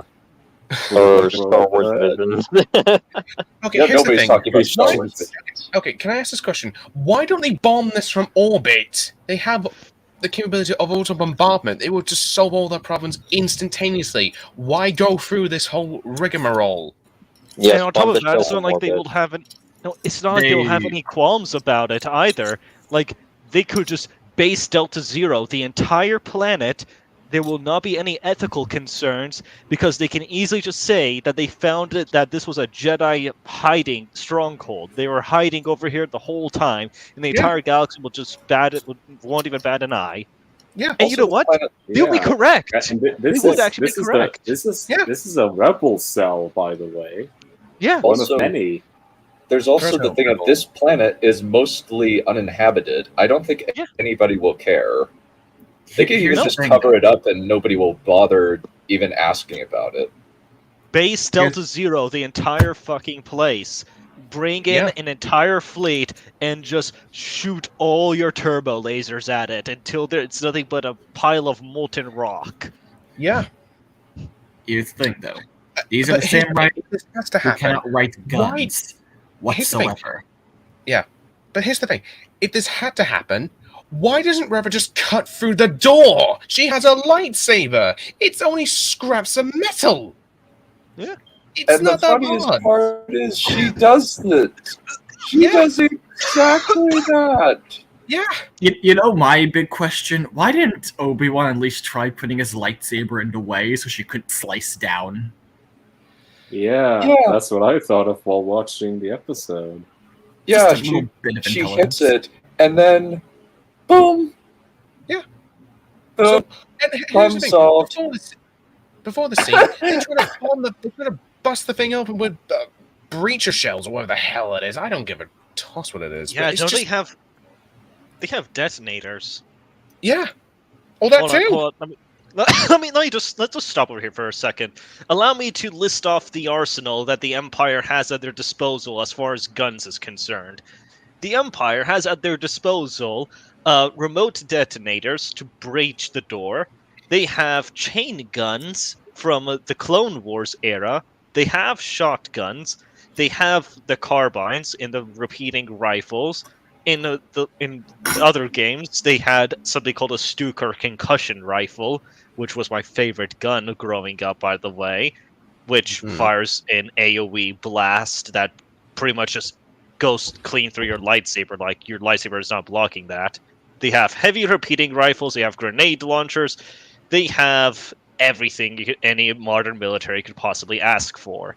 They have ATSTs, they have IFTX tanks at their disposal, which has never been shown in live action, by the way, which really infuriates me because, holy god, is it a gorgeous tank.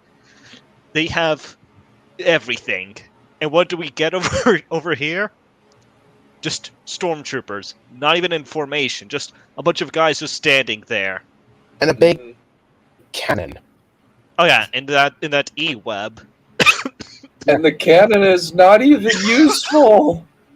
Yeah. No, here's the worst part. It only fires once. And the fact that has I think the worst part is the plot armor, to be honest. Yeah, and just this. God, she could have killed Kenobi right there. Yeah, she just slices it open like it's nothing, rendering the cannon useless. No. Here's the thing. She just made the cannon even more useful than it was from before, because now it has clear line of sight to everyone inside of that corridor.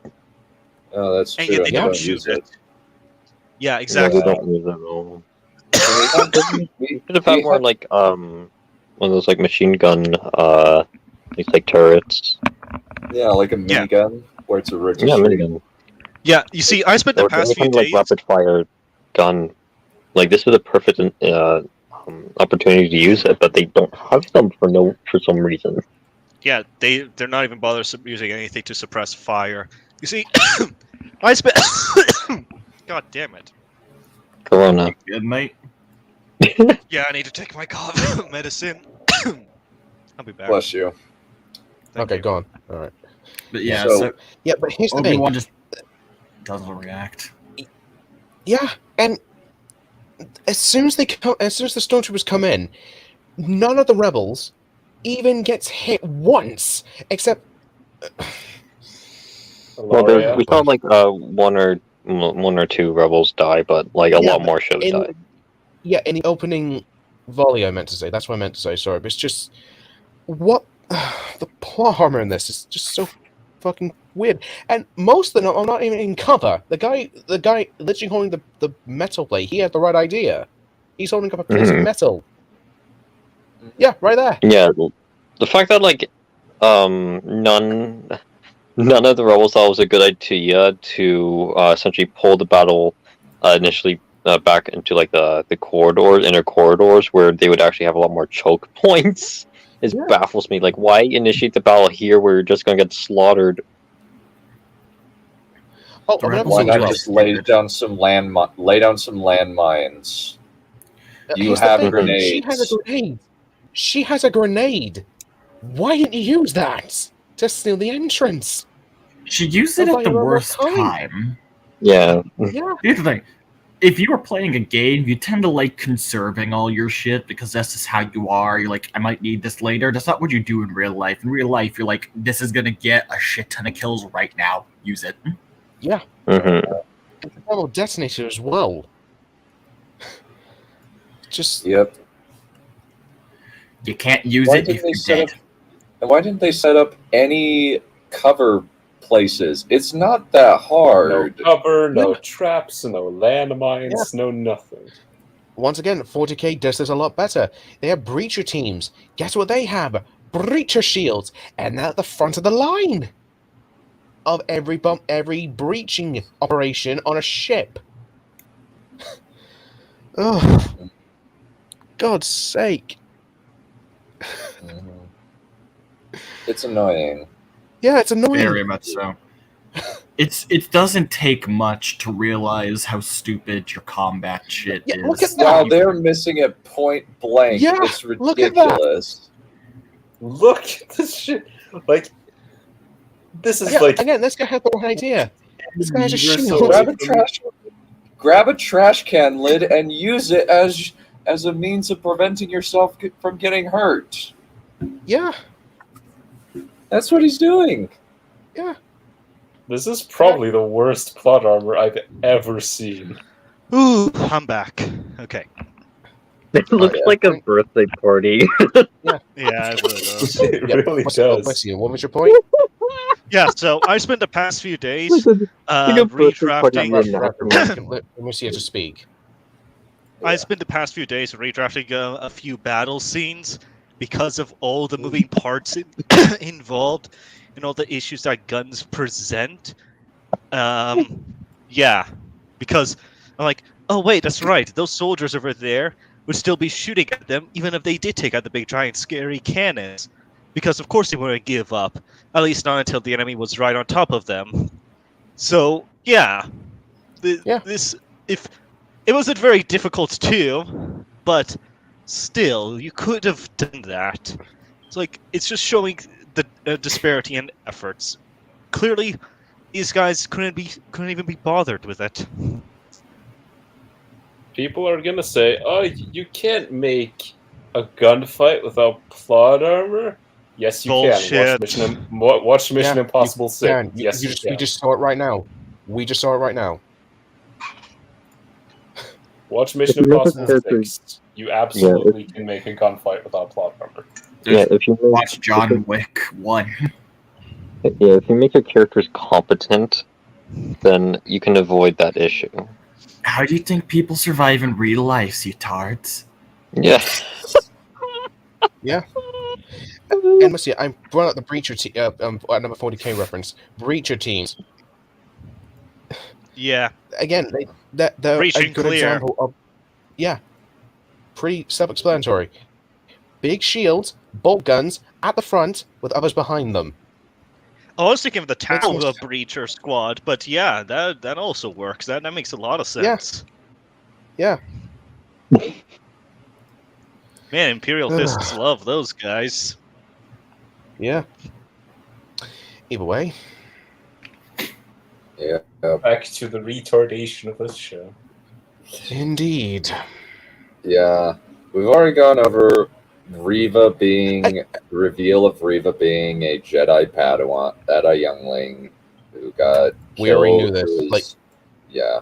It was pretty obvious. It wasn't even remotely subtle. Yeah. Yeah. When the show this show has is bipolar in how overt it wants to be. It's like either it's really in your face or there's so little over there that you can't even infer anything. Mm-hmm.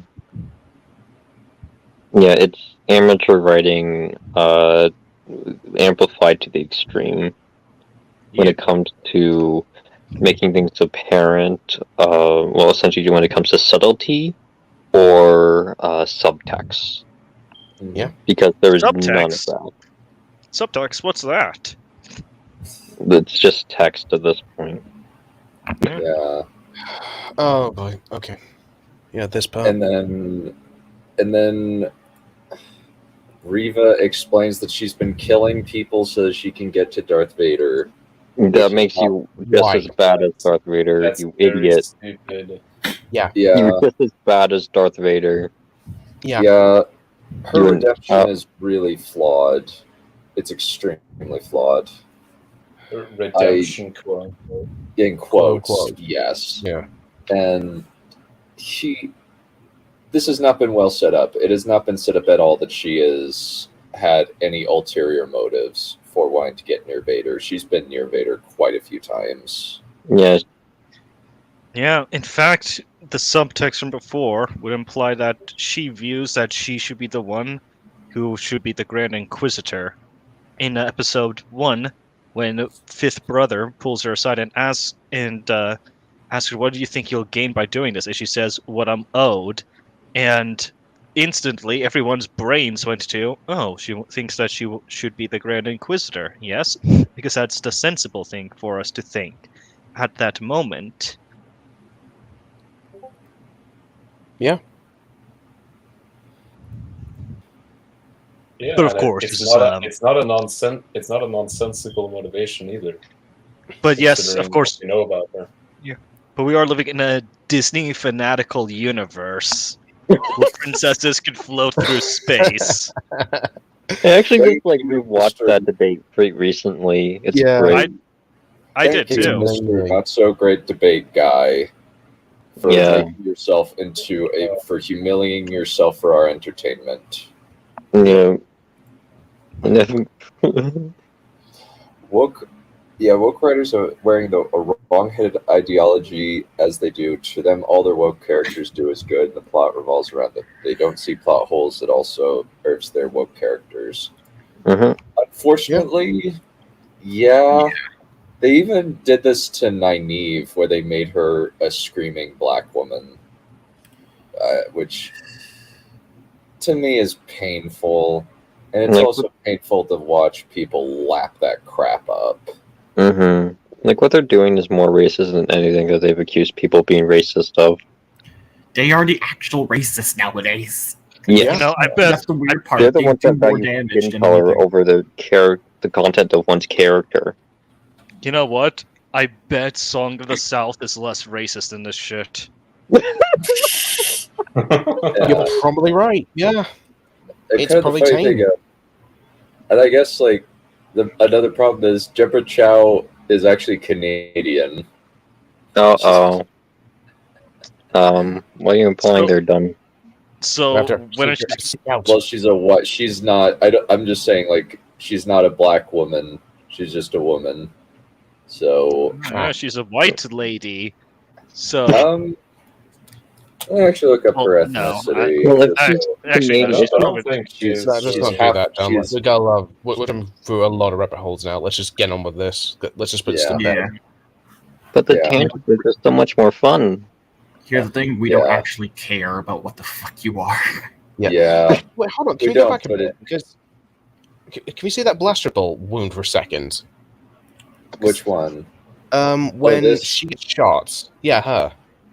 Yeah. Oh, that was in the stomach. Yeah, she should be dead. Oof. Center mass. Yeah, never forget what they did to the coward of Matt Cawthon and ruining his character. Screw you. My word, this show is just shot so horribly. Hold on. Matt Cawthon, that rings a bell. Was he the guy who wrote... Oh. No, he's a character from Wheel of Time who we despise in the show because he's just the absolute worst. No, Man of Iron, you're my favorite. Because you didn't say anything or do something stupid. Yeah. I'm pretty surprised by how resilient he is, considering he's only for a labor. His only function is for labor. There's also with this, it's like go for it. With this, I'm also kind of. Oh, go first. Sorry. No, I was gonna make a joke. It's like, what is my purpose? You pass the cargo. Oh my god. I was going to say in this, Indira Varma cannot catch a break. She just keeps getting handed crap roles. Yeah, you're not wrong. Yeah, first it was Ilaria Sand, who everybody hated, and then Tala, who's kind of just bland and dies for no reason. I never hated the Sand Snakes. I never really got the hate for it, but of course that took me going to outside of the show to seeing what they were originally, being like, oh yeah, no, that's pretty terrible. Yeah. I think they hate them because they just killed someone for basically no fucking reason. Wanted a really nice guy. Yeah. And also fucking plot armor and plot poison. And of course, there are many reasons for essentially trying to declare war on the Lannisters. Makes absolutely no sense considering they had zero political instability at Dorne. Yeah. Like, why would you make that threat? Like, you're clearly not going to succeed. I am still salty about that one Sand Snake. And you couldn't have thrown it in one of the caverns. Give you a little more time. Why didn't you throw it? Yeah, just cause a cave-in. Yeah. Actually, I wonder why they don't have these. Why is this not defensible? Why would they have not prepared to defend this place? Oh yeah. The rebels are meant to be kind of paranoid. They're going against a much superior force. Yeah, they're underground guerrilla fighters. They need to be very, very good at their job, otherwise they would get screwed. They need to be experienced. But then again, this is Disney's empire. They're too incompetent. The Raven Guard, they're highly experienced what they can do, and they have magical bullshit in some cases. Oh, yeah, look, evil droid boss fight. Oh, yeah. How can we forget the evil droid? It is apparently an engineer. Apparently. This is retarded. Well, you don't need to be an engineer just to put a small They don't tell her what she needs to do. She just, for some reason, seems to know. And that's what I'll say. Leia does tech stuff in the OT. This is something I can imagine she would try and learn, especially since it's in episode 2, I think we see it most, and by then she is pretty much fully part of the rebellion. She's had time to possibly get some training in that regard. All right. In this, though, why the fuck would a senator's daughter learn any engineering whatsoever? If I may for a second, because I just happen to be an electrical engineer, so I just happen to have unique knowledge as to how electronics works. So, the droid, as you can see, has cut the wires, as in the wire is no longer serviceable for use. And all of these wires serve a purpose in a circuit. All these wires are labeled, or at least they're color-coded. Now, it is very confusing for any normal person to look at these things and understand what they are. So, if you were to tell me that a child could figure it out, and I, an engineer, sometimes have to remind myself what these wires and what the colors on them mean, I will tell you, bullshit. Plain and simple.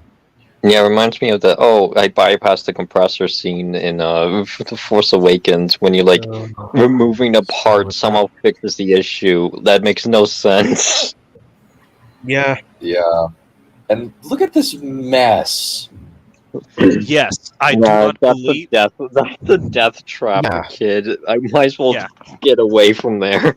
It would be really hard not to get electrocuted playing around with this. Again, I will re-emphasize that I, an electrical engineer, look at that and I think that is a nightmare. I don't think anybody can just simply walk in there and repair it in the span of only minutes. You would need like an hour to look through it all and figure it all out. Mm-hmm. Because there's so much over here, and any of them could be the problem. And when it doesn't discover that the wire's been cut, it's like, oh well, I'm gonna need a new wire then, because you just simply can't fix it. Yep. It could take days to try to find the issue with only one person. We still have an episode to go. Mostly just a fight, and it would mostly be talking about why Reva's redemption arc is stupid. Yeah. God, do you realize Let's how talk long about how we can talk good it about that, though? I like how I his episode was just a bad anime fight. That's what it was. You're not Again, wrong, actually. It's legit. I said it while I was watching it. I'll say it again. It was based literally Avatar: The Last Airbender physics. Yeah. Well, at least after the last Airbender had consistency for the most part. Like the Yeah. Avatar: The Last Airbender, the fine with the cartoon physics does not fit here. Here, I'm going to go on to restate this. The last episode's boss fight involves Space Jesus T-posing on Darth Vader while stoning him. Yeah. Yep. Yeah. And this whole scene here where Kenobi surrenders himself and saying that, "Hey, I'm bringing him to you. You can kill him. We can kill him together." An earshot of 2 stormtroopers, no less. But multiple Also- stormtroopers as well. Near the front row. Also, this whole bit here where he's trying to appeal to her better nature is hilarious. What There are better facts. nature? And he It's literally like that tried to. scene in Game of Thrones where Tyrion's trying to appeal to Cersei's humanity. Oh god. It's clear that Yeah. Cersei doesn't have any. Yeah. What about the Bubba? Isn't she like a full-blown psychopath by that point in the story? Well, almost everyone is. Cersei or Revi? Both. They're both psychopaths. Yeah. Yep. And They all at least suck. Every character in this show fucking sucks. I get the sense, though, at least the writers to a certain extent understand that Cersei is evil. Yeah. They don't get, the writers of the show do not get that Reva is evil. No.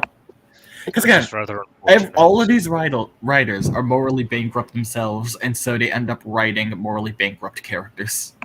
And somehow he is, and so somehow he escapes. Which, by the way, Vader should already be like, you let him get away? Okay, you're dead. Also, why would the stormtroopers comply to Reva's order? Like, Darth Vader's about to arrive. His authority triumphs over yours. Like, why do we have to obey you? Like, this is we're doing this for Darth Vader, not for you. Look, boss fight. Oh, God. yeah.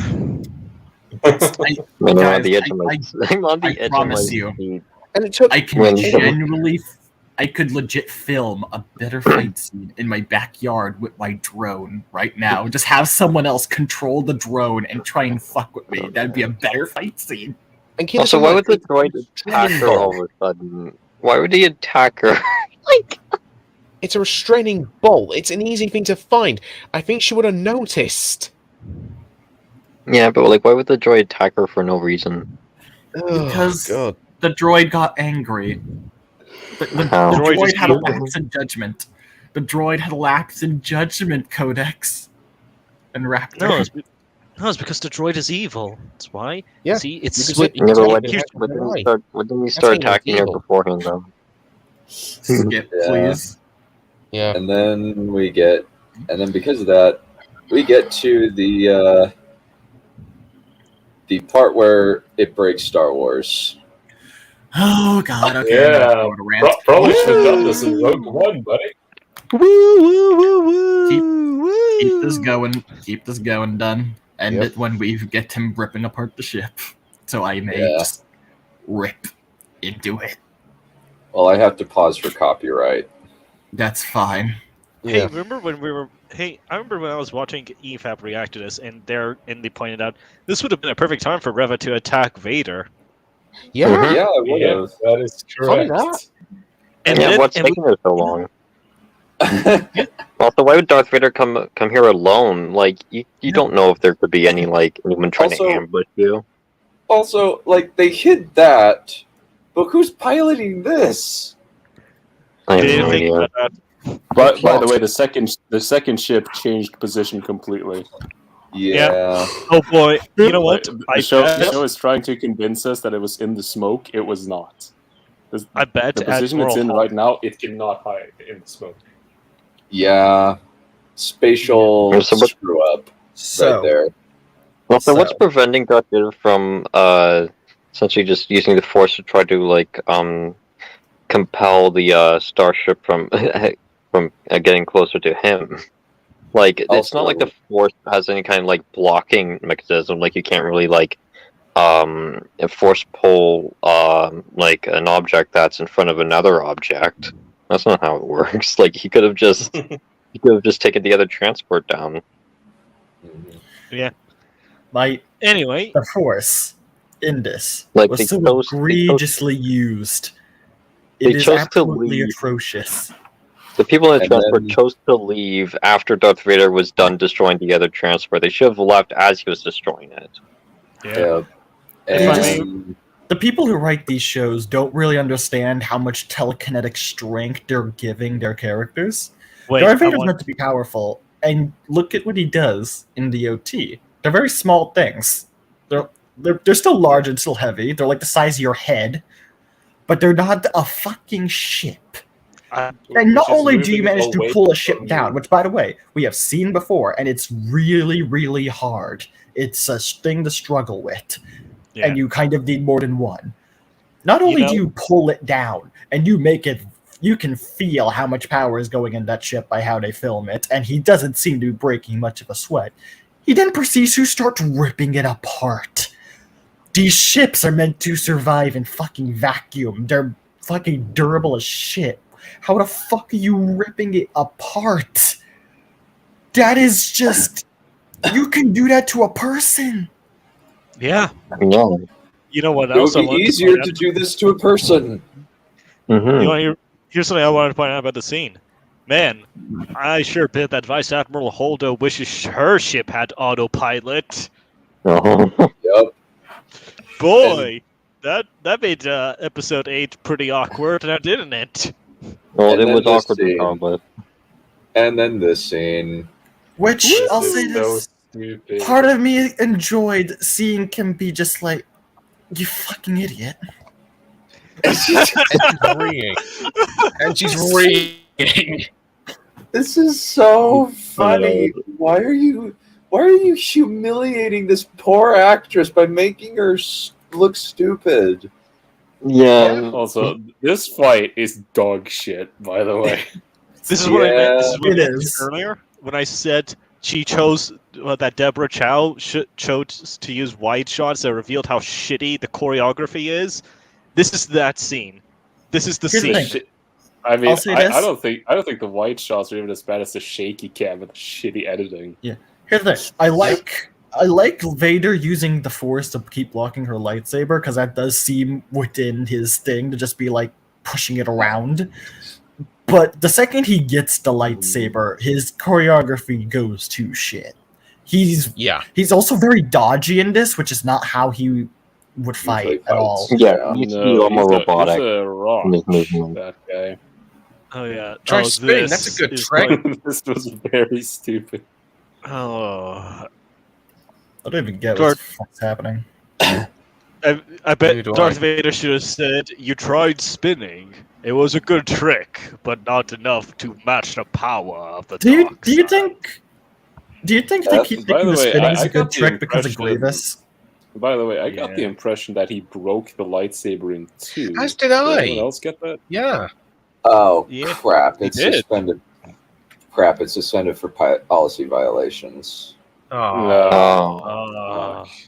What? Okay, come on. Paused. I Pause fucking Disney. I fucking hate YouTube. Was it because I was too angry and I cussed out too much?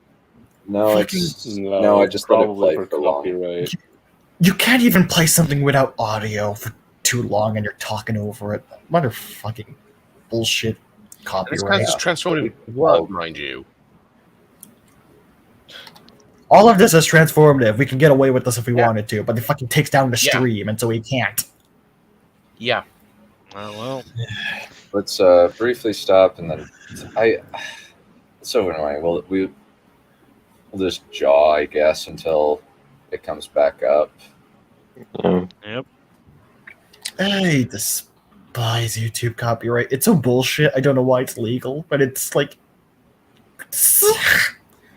We're still guys, down. I mean, after the Axeman drama, it's become very, very apparent. Yeah. Yep. Yeah, unfortunately, we're not giving it. Yeah. If So continue. I guess let me actually see if we're up on. Let me actually view on Twitch. Let's see if we're. It's we're up on- Twitch. Yeah. Okay, so we're still up on Twitch. Okay. Okay, we're still up on Twitch. Okay. All right. How about we just keep going and then we'll just upload it Yeah. on YouTube or something? Yeah. Yeah. You remember, guys, we get in trouble for doing this on YouTube. Meanwhile, Hassan freeboots someone's entire video without any crediting. Ugh, fucking I Hassan. remember. The whole I thing, haven't really. I could just. Well, the nice thing is I can just download the recording. That's something. I'll just Yeah. download And the upload recording it, and re-upload and it. it'll be Even though I fucking haven't really been, I haven't seen much content on regarding Hassan. I just remember watching this one Marv video where he briefly shows a clip of Hassan, and he's like, "Oh yeah," and he was like talking about like the fact that oh his mom bought like these weird chicken nuggets, and he wasn't able to eat them because he didn't have. We're back up. I honestly yeah. just like how everyone seems to think Hassan's annoying and stupid. But I've also seen. Have any of you guys ever seen Hassan's Dies? Because I saw a clip of a video where he's just showing off, and I'm like, how? You sit in a chair all day. Yeah. Well, the nice thing is, I can once the stream is done, I'll just download the whole thing, and we won't have to worry about. You'll be able to see all the stuff you missed. That's good. But yeah. Anyway, I got the impression that he broke Reva's lightsaber too, but apparently he just pulled out his own lightsaber. I guess. No, No, it's he actually broke. weird. So watch. Yeah, watch. Let's see if. Yeah. Okay. No. Shoot. Why is it doing this? Okay. So. Okay. So. Just keep an eye on it. Just tell us. Okay. So. Okay. So. So we see pulls, and he grabs it. It's an editing mistake. The thing in the middle just vanishes. Yeah. And just collapses. Isn't that where the kyber crystal should go, though? That's the thing. Yeah. Well, I think it's different with these lightsabers because they spin. Yeah. But the funny thing is there's no I guess they collapse, I guess.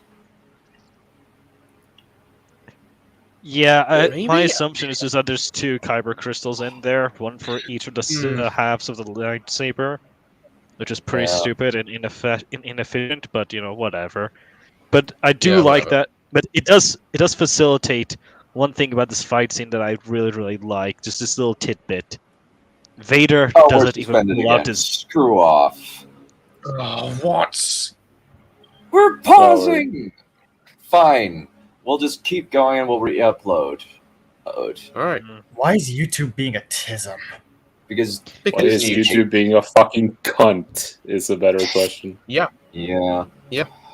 But either way, we'll just keep going and just. Oh man, this choreography is dog shit. By the way, Who the hell? She misses. He misses her. She's standing still. The fucking Dark Souls roll.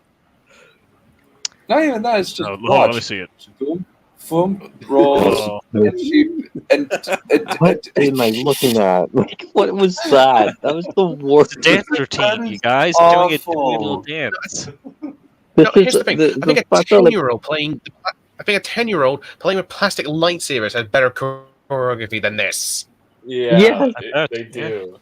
The fact that people have to pay for this kind of content is just sad. The fact that people think that this is content worth buying for is sad. Yeah. I generally think two amateurs at sword fighting could probably do a better job, just naturally. Yeah, it'll be a lot more entertaining than the stilted, jarring maneuvers of these two nonsensical combatants. Like, oh my god! Like this scene alone kind of like breaks Darth Vader's character in a way because of how he fights. Like he would never fight like this. The only thing about the scene that I can praise.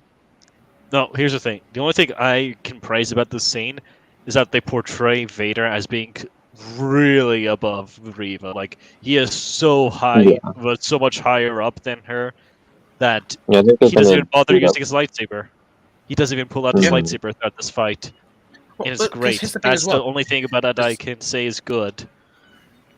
Yeah, but here's the thing though. Inquisitors are supposed to be dark side light. They're not 100% dark side, if that makes any sense. They're supposed to be weak users of the dark side, exactly. They're meant to be like Sith assassins. They're not actually Sith. They're acolytes. Yeah. Haha, see what I did here? Because Disney's doing a show called Acolyte. It's supposed to be about a Sith. Shut the fuck up. I don't want to know what the fuck they're doing. I'm just. Hey, we're back on YouTube. We are? Apparently. Oh, hi, everyone. Hello again. YouTube is like a dick. Hey. Yeah, don't. Welcome. Yeah, Today... don't worry, folks. We will put the whole thing back up there. We're not going to get this. I think they're a little bit trigger happy with streams. So everything that you missed will be put back on. Don't worry. Streams are this whole thing. Streams are something you can't really fight against because once you need it done immediately, and you can't fight it immediately. Yeah. Yeah. Then after that, like I'll stop letting it play and just try to use still shots as much as possible. But apparently, Grand Inquisitor. Somehow the Grand Inquisitor survived getting shanked. No, it wasn't me. Thing. Because Inca did fucking Arkham death screen. So hilarious. Yeah. 1 second, please.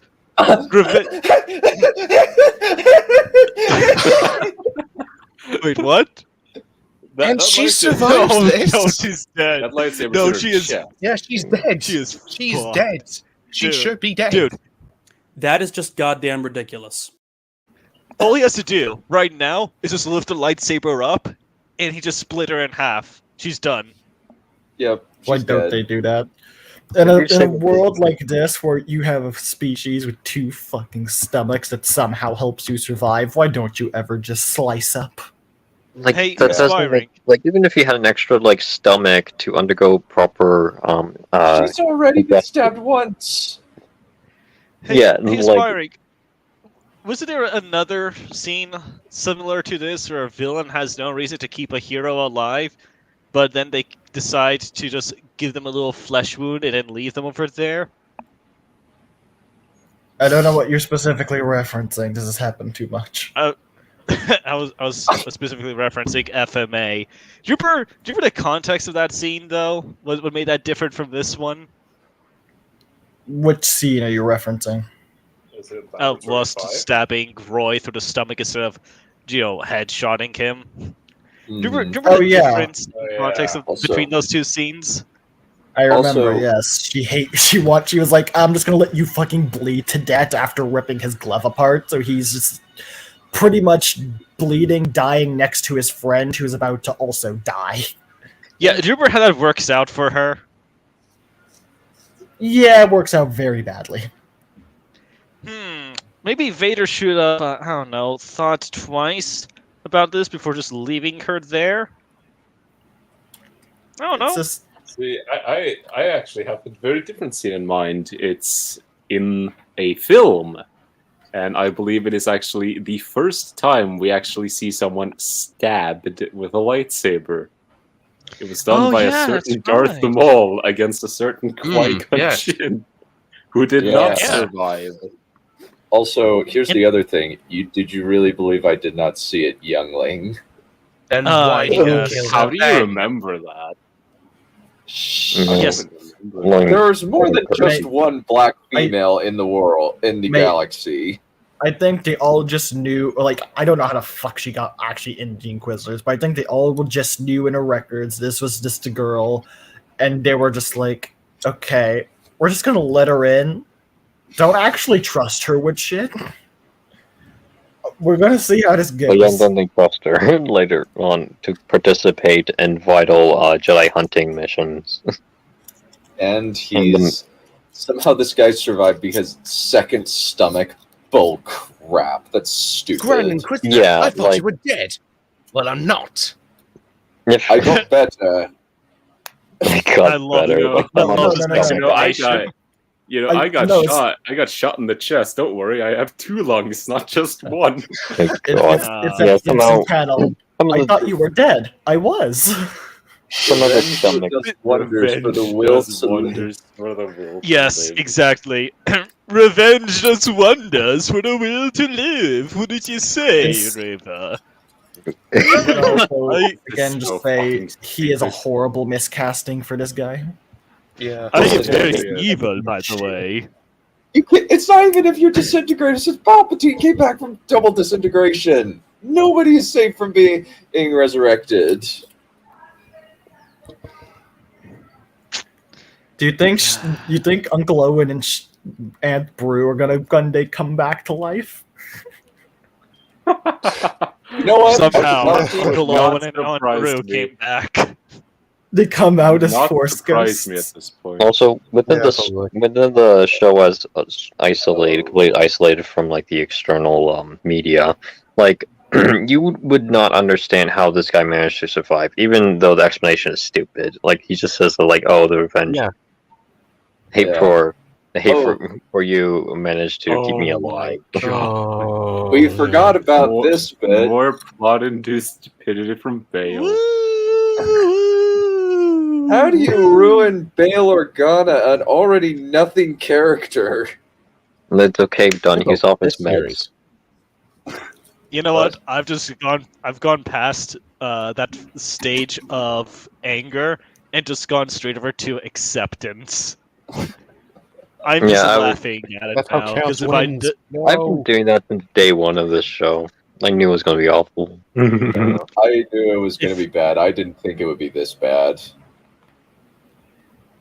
It's just, part of the course for reputation that Disney has enamored everyone else's expectations with. I just remember that anytime I think they can't get worse, they've managed to outdo it. So now I don't make that assumption anymore.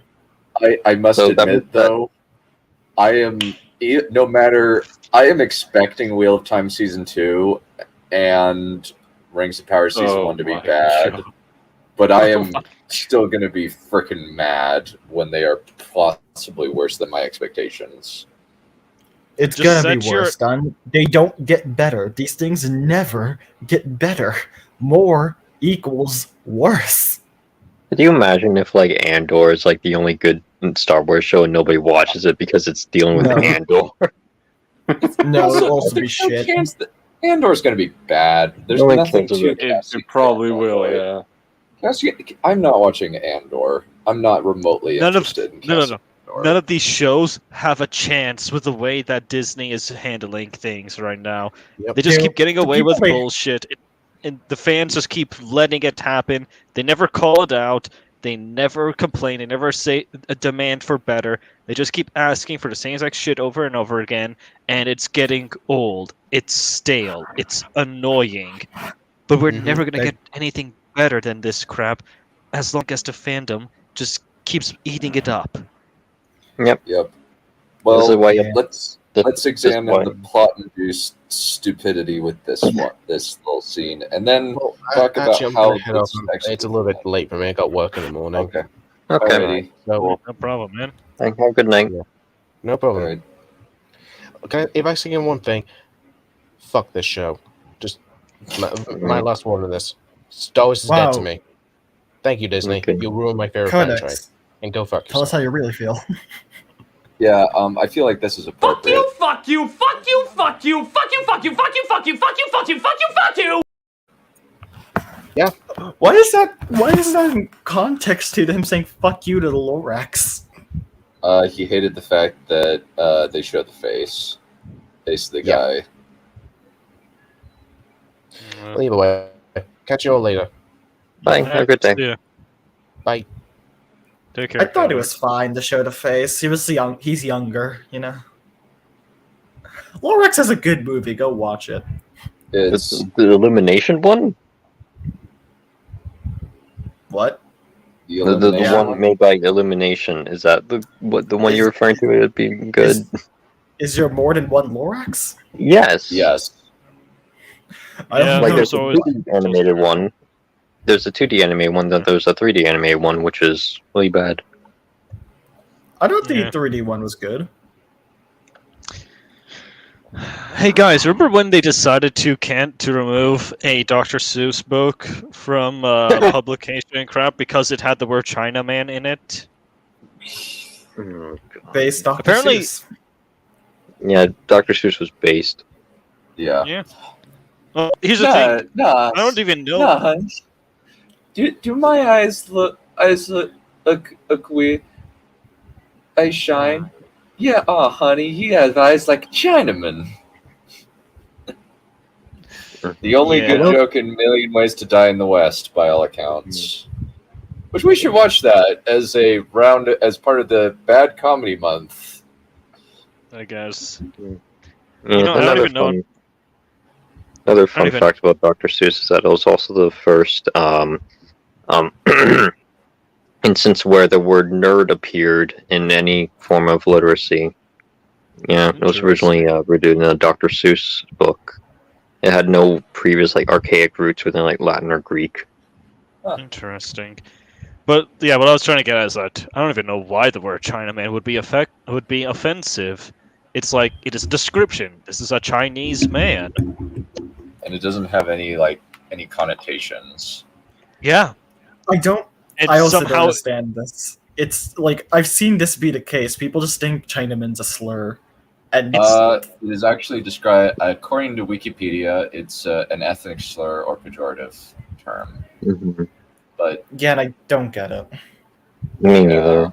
While the term has no negative connotations in other dictionaries, it is cited as an object since compound terms such as Englishman, Frenchman, Dutchman, Welshman, Irishman are cited as objectual parallels, which is hilarious. People just need to get thicker skin. What? Yeah. It's kind of thing of that's like saying calling someone black is offensive. That's kind of at the same level. Yeah, it's here. Let me put it like this. It is the most worthless and most vapid shit in the world. Nobody cares that that Dr. Seuss once used the word Chinaman in his book. It's not even a particularly offensive thing in the first place. It's okay, there's better things to be doing with your time. Yeah. Yeah, to be honest, I think that's more a scapegoat for the real reason why they're banning a lot of these books. And a lot of it is just more so to exercise their power to censorship materials. Driver picks the music. Shotgun shuts his cake hole. I'm calling an end to the tangent, interesting as it is, since we're 3 hours in and we haven't talked about the final episode. Okay. All right, let's get to it. Let's not get to EVAP lengths. Let's briefly talk about it. So Bale sends him a message. Kenobi saves said message, and then he gives it to Haja, including his lightsaber, and doesn't take. Haja drops it. Let's see. Where's the point where Haja drops it? There it is. Hey, remember when in Captain Marvel? Yeah, he drops it. Oh, sorry. I like how he looks at it but doesn't bother to pick it up.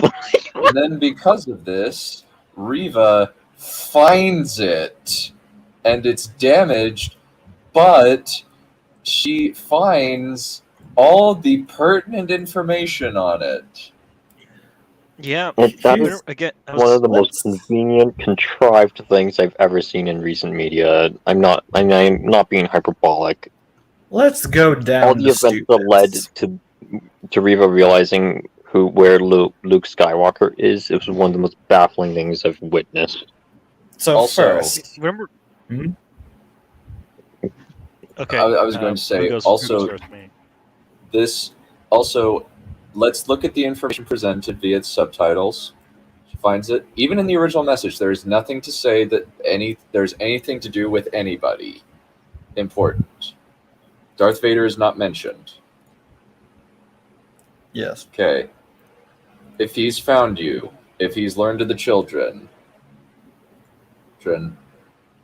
okay, innocuous. There's nothing there. Head to Tatooine. Okay, there's nothing there. Okay, Owen will help the boy. So there's nothing in there that states anything about how important the children are, and it's So this is layers upon layers of stupid. Like she already assumed that Owen had a family from episode 1, so like. No, so he straight up told her. Yeah. Mm-hmm. So for stupid is Bale saying it in this way. It is unbelievable for a fucking senator, someone who's used to the political landscape, to not know how to be fucking vague and play with words. That's stupid.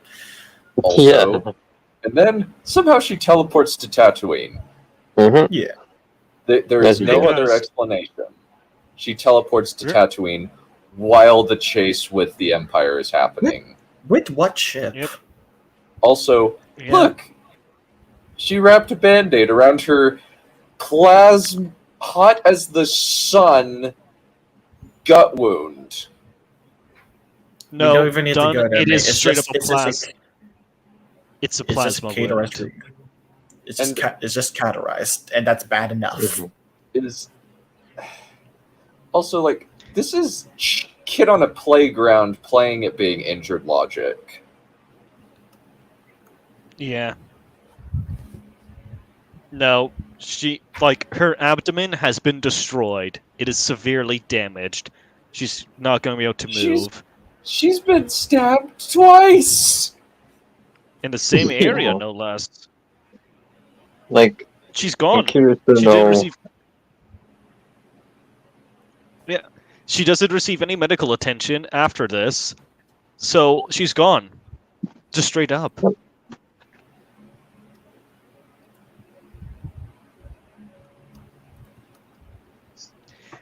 I also wanted to comment earlier, if that's alright with everyone. Yeah. Mm-hmm. So, remember in that scene in Captain Marvel where she's chasing that one scroll and he just so happens to drop the one little thing that just so happens to have all the important information she needed in order to push the plot forward? But not just that, she just so happened to see it while chasing him, and she just so happened to be chasing down the right one, and he just so happened to have dropped it in the first place, and that guy just so happened to have backed up the information on it to begin with. Mm-hmm. This is that's the kind of contrivance that her finding that holocron is. Not even a holocron, it's just a communicator. Yeah, the communicator device, my bad. Yeah. But why does Obi-Wan have that? Why does Obi-Wan have a telecommunications device to payload weapon? Yeah. Okay. Anyway, let's get into the final episode. Alrighty. Adios. We will finish this thing off. Alright, see you, buddy. Great talking with you. Goodbye. Good night, daddy, guys. Disney's made their bed. Time to sleep in the grave. Yep. Alright. Well, we will continue on. Everything is wrong with this episode. Yeah. Everything is wrong. There's nothing good in here. Other than maybe a bit of... Other than tiny lines. Other than 2 lines. Those are the only 2 lines are good in this scene. in this. Owen saying he is my own. That is the one single good thing, and then Ewan McGregor's acting when he says, "I'm sorry." Hello there. And hello there, yes, because he did the meme, and it was hilarious. They actually did the meme. They really did the meme. And, also, the fact that like a small transport ship can withstand so much punishment from Imperial Star Destroyer of all ships is Also, he insane. doesn't say he doesn't say get more accurate. He says increase firepower. It seems like firepower isn't doing anything. Yeah. Yep. You know, that reminds me of this video game a little video game called Empire at War. Do you know how quickly an Imperial class Star Destroyer destroys a little ship? Do you know how quickly it is? It is, you blink and it's gone. Yeah. Goodbye, Grilling Corvette. Yeah. Yes. There's also the bit of that is when it's focusing all of its fire on it. Yeah. Then we get to the first of, I think, 3 repetitive scenes with this character where he says, "We'll fix it. You don't have to leave." He's like, "Yeah, I need to leave." It happens 3 times until finally Vader decides to turn away and go down by himself to confront Kenobi in the quote-unquote rematch of the century. The rematch of the century would be Hitler and Darth Vader rap battle 4. Also, didn't he actually repair the hyperdrive and didn't tell Obi-Wan? Or at the very least, he repaired the hyperdrive in the ship that Obi-Wan uses. Yeah. Since, factually, he uses it to hyperdrive away from the ship once he's beaten Darth Vader. Mm-hmm. Yeah. How unlucky. Yep. The planet. Yeah. Yeah. And we have the scene where the guy, Reva interrogates a water guy. We don't even know the context. Then he tells Owen, "There's something I need to tell you." Owen runs. I think it's the weird thing. They don't say anything about the They don't show the conversation either time. They just kind of hop, skip, and jump. Doesn't make any sense to me. Yeah. They don't really do conversations. They just do the starter. This episode was rushed, so now we can get. Yeah. The rematch of the century, like we said. And it's so bad. Can you not have a good Force user versus Force user fight scene? Are you guys so incapable? What the? The answer to that one is very simple, my friend. You're correct, sir.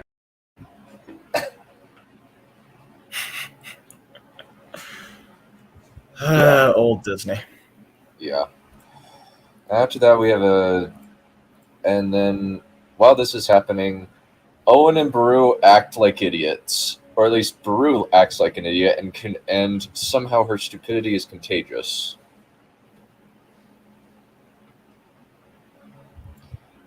She says, "This is my home. I am standing my ground, even though we should run."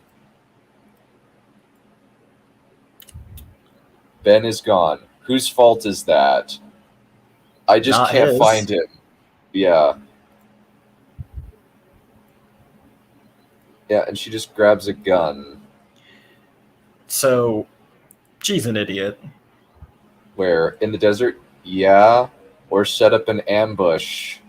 Literally, okay, if your enemy doesn't know where you are much safer than staying in somewhere where you just cannot defend. You goddamn cunt.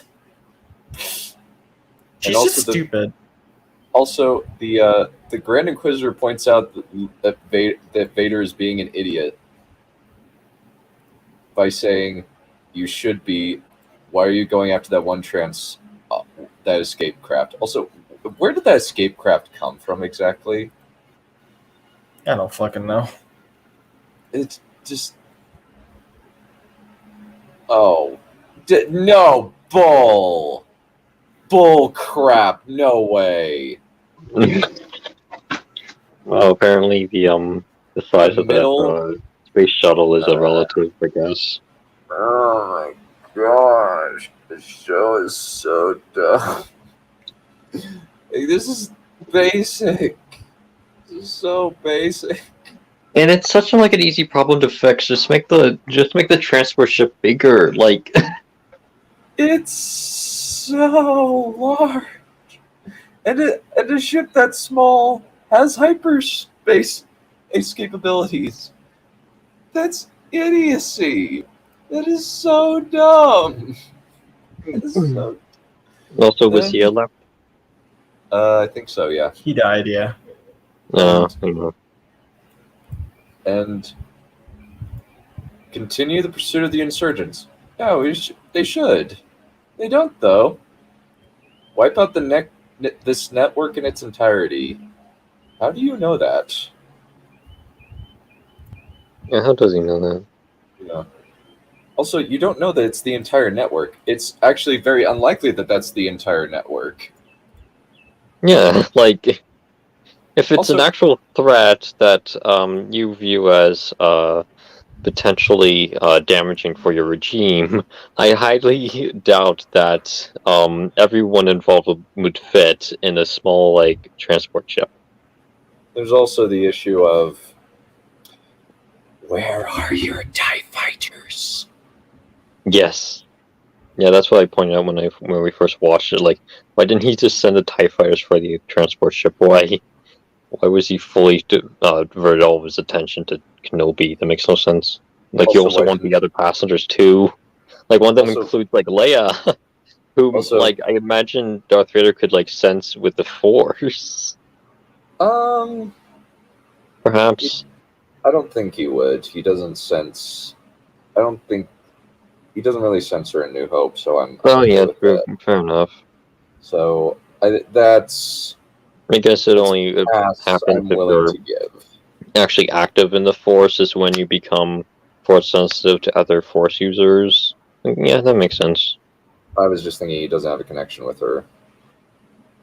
Yeah. Like, he has a measure of connection with Luke, and he has a connection with Obi-Wan. Yeah, okay. Makes sense. When he first senses Luke, it is more like, this behavior is very much that this person's using the Force rather than him sensing it. Yeah. The Force is strong with this one, yeah. And then he turns. Why doesn't he just nuke it from orbit? Does he have to have his salty rematch after he's already beat him in their second salty rematch? Orbital bombardment just isn't something we can do, done. Hello. The internet thought it could keep me off. It was wrong. Oh, nice. Yeah. Power to the people. The internet is anti-Islamic. Just go to the little merch thing. Oh, cute. Your cynical capitalism is... cynical marketing is obvious. I don't really care. Have they made a little drone of that yet? Have they started marketing it? Probably. This whole bit right here is so... these lines right here are so dumb and generic. Even the delivery is bad. Because it's a robot. It's not a real person. It's automated.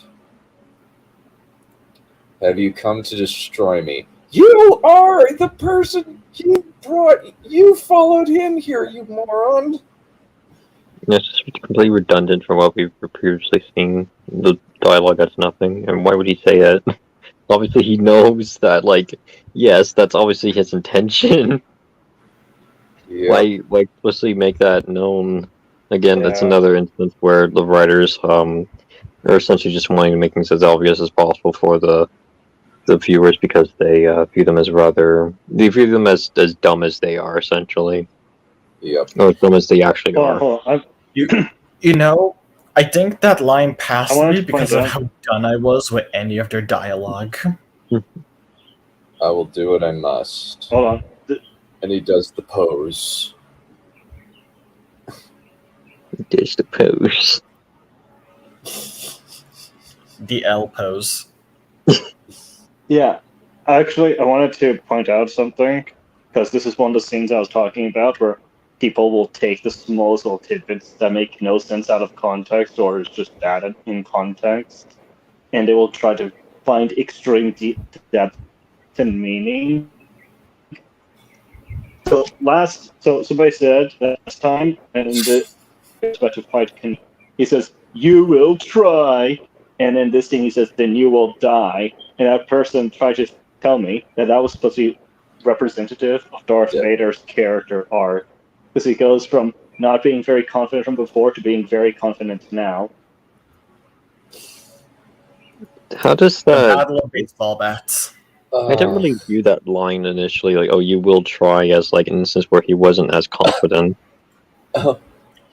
The point was, you will try, you will not actually succeed. Mm-hmm. Yeah. Dark Souls but, like, rule number 1. Anakin was talking to like Obi-Wan in reference to the fact that like, "Oh, you will try to defeat me, but you won't be successful." Yeah. So, shard blades are better lightsabers. Yeah, shard blades actually do damage. Have consistent rules. Alright, look, the internet on my... Yeah. Most of this is a just lame fight scene. We have a little bit where, for whatever reason, Beru and Owen are on the same side. Yeah, like, why would you do that? Why not at least, like... I think that is divide? evidence... No, I think that's evidence that the person who made the strategy to defend the house was Aunt Beru, and her argument for this was, we'll stick together throughout this, no matter what. Despite the fact that splitting up into different sides of the room would be more tactically sound. Okay, watch carefully. They're intentionally making like how they're unintentionally like making all these female characters so incompetent when they try to like push them to be like in active roles. Just makes them look so much worse. It's the irony that I just hate and love at the same time. They are themselves stupid and immoral, and so they make their characters stupid and immoral. They can only write characters as smart as themselves, which means that they're going to be dumbasses. He misses. That's the thing, and trying to get... Oh my goodness! They're on the side!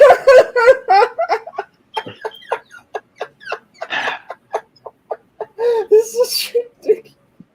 There's no cover. What were you thinking? Also, like, she's firing from right there! Yeah. Oh my gosh. We've already covered most of it. We covered the bit where they do "He Is My Own," so we're not going to cover that. We'll mostly just okay. So like, there's a little bit here, like do the rock thing. That's sound at least. Yeah, this is and bullshit. Then, he causes a small earthquake, and that is why you will always lose. It's also a shit line. They also do the bit where your power has returned, but the weakness is still there. Yeah. Yeah. You know, I'm going to say this right now. I was actually very happy when Uncle Owen said the obvious line to Reva. It's like, "He is my own." That was... Again, it shows... We're all focusing on that one thing. It's the one bit of light. Yeah. Like, these little glimmers of good just emphasize how much worse everything is. Go back to when he slashes that rock. That's good. Nice little... Oh, it's funny. He doesn't throw that rock at Obi-Wan. He throws a different rock at Obi-Wan. And then look, he slashes at it, and it breaks apart like it's a fucking hammer, rather than slicing through it like it normally should, because it's a lightsaber. Mm. Like, if this went and how it should have, he would have sliced through the rock, and the two parts would just still hit him in the face. Yep. Yeah. Oh, the bind in this is really bad. Then he causes a tiny earthquake. Sinkhole. Yeah. And he should be dead. He should be dead. Also, like, one moment. The I don't think the Force should be allowed to be able to do this. Yeah. The limits of the Force have just went to complete bullshittery.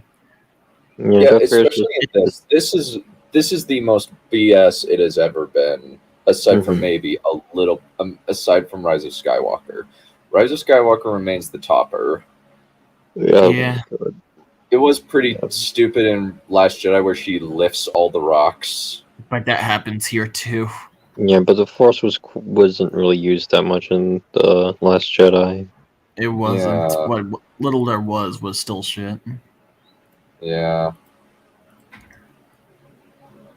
And then The last because of the power of Leia's inspiration, Leia and Luke, mostly Leia, since there's no Luke footage at all. Yeah, there's barely any. Obi-Wan gets his Captain Marvel moment. Yeah. I hate That's what this is. This child makes me angry just looking at her. Yeah, since like the actress is doing, the actress is doing okay with the crap material she's given.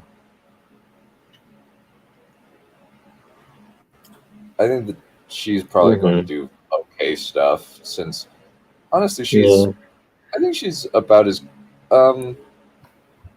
she's not given as good a character as Maisie Williams was, but I think the like levels are pretty similar. Yeah, the acting levels. Yeah. Yeah, she has better material to work with in the future. Not better than this garbage. Yeah. And then Obi-Wan uses the Force to himself and then bursts out in a Captain Marvel moment. That's what he this held is, the ocean, folks. so at this point that doesn't surprise me. And just the moment where the whole thing is dumb and he just whoops him, as we knew he would. He just spins behind it. Well, what the? Oh, it's like... Oh, man. This is like I said, this is like choreography that people like pay to watch. Like, this is sad. Like, and he just wow, just slams him against a rock with the Force. And then he does a full Kamehameha from Dragon Ball Z. I still say this is Avatar: The Last Airbender. Everything about this. So Obi-Wan's more powerful than Yoda, who was supposed to be as powerful as Anakin, and yet Anakin is getting his ass whooped. He is Space Jesus. The only rival he has now is Rey. He is fucking Rey. And he just breaks it. He just slams. What the hell am I looking at? If anyone sees this and thinks this is just, guys, if I took a rock just from in my yard and threw it at someone, I could potentially kill them. Admittedly, he is blocking with his metal arm, and he's wearing armor. But still, the concussive force is pretty. The concussive force is pretty powerful. Yeah, the rocks have greater mass, which means that like their force is going to have that much more impact. This isn't one of these would be enough to possibly kill him. We're watching Space Jesus T-pose on Darth Vader while also stoning him. Yeah. Yes. Yep. Who's also Space Jesus, but he's the Space Antichrist. I guess. There's Space Jesus and Space Antichrist. Yeah. And then we watch Reva chasing after Luke for no reason. There is no reason at all in this show why she is chasing after Luke. Yeah. You know, I wanted to say this really quickly because I missed the opportunity to say it, but if they just gave Darth Vader the lines, "It's over, Obi-Wan. I have the high ground." I would just instantly forgive all the mistakes in the show and give it a 10 out of 10. Because that would have been the funniest shit ever. Like, I would at that point I'd be like, okay, it's official. You guys are doing a parody. This isn't serious. I can forgive all the mistakes. At that point, yeah, I'm like, you guys are just taking the piss. It's actually happening. Star Wars is now just a comedy. I thought that my life was a tragedy, but now I realize it's a comedy. Yeah. I used to think Star Wars was a tragedy, but now I realize it's a comedy. I might legit just watch some more of its shows if they just started doing full satire. Like this. They're serious. They try acting serious, but it's all super dumb and they know it. And he just slams it with the butt of his lightsaber. Pummel strike, the most deadly maneuver Oh my in all. god, like this is just insane that Obi-Wan just lets Darth Vader live after this, and also like Darth Vader just becomes completely nerfed in this moment. Yeah. Just to make Obi-Wan look better. Like in the previous episode, we saw him completely tear his spaceship apart. Look, he slashes him. I want Chad to break this fight scene down so badly. I do too. He'd have a field day. He would. You know what's funny? Me and my little brother were watching him break down the throne room fight scene, and guess what? We still found problems that Chad missed. Yeah. That is what. And they rip off Rebels because they are not original at all. Yep. Rebels did it better. And Yep. Rebels is better than the show. Legit, if you have to choose between the two, watch Rebels. And Rebels is like the most tone-deaf pile of garbage ever, with the most hilarious cartoon villains I've ever seen in my entire goddamn life.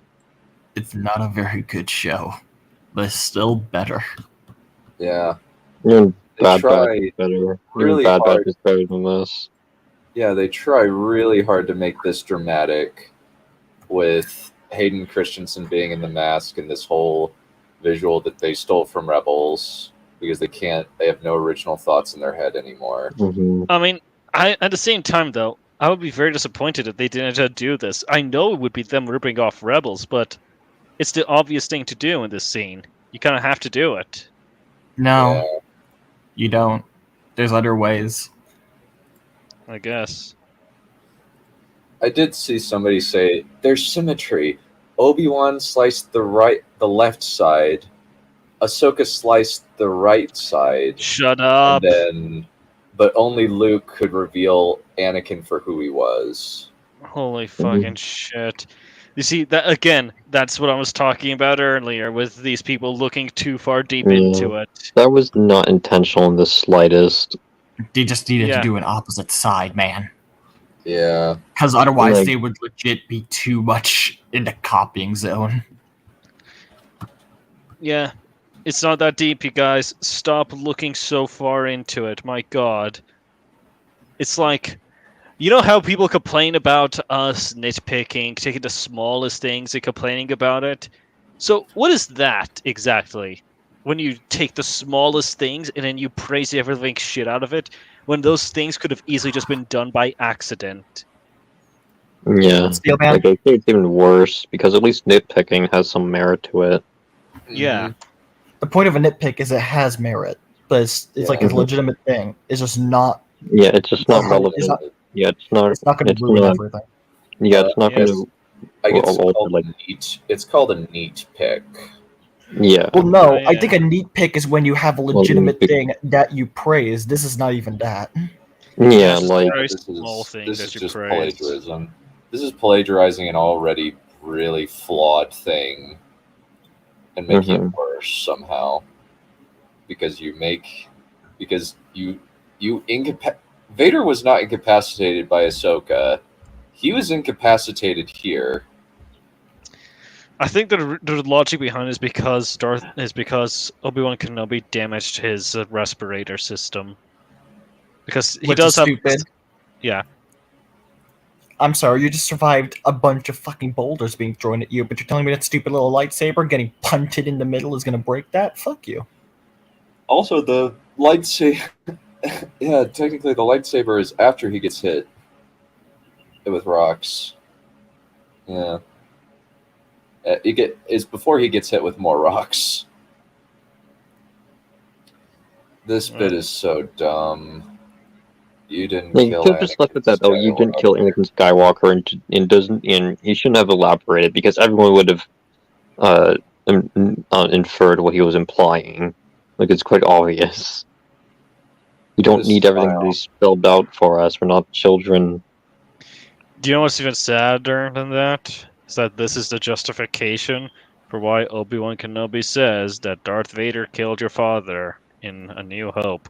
Oh, good God. Retroactive continuity. And then Vader impotently screams, Obi-Wan. Now, let me actually, 1 second. I feel it's only appropriate to use the audio on this one. We'll just be very, very careful.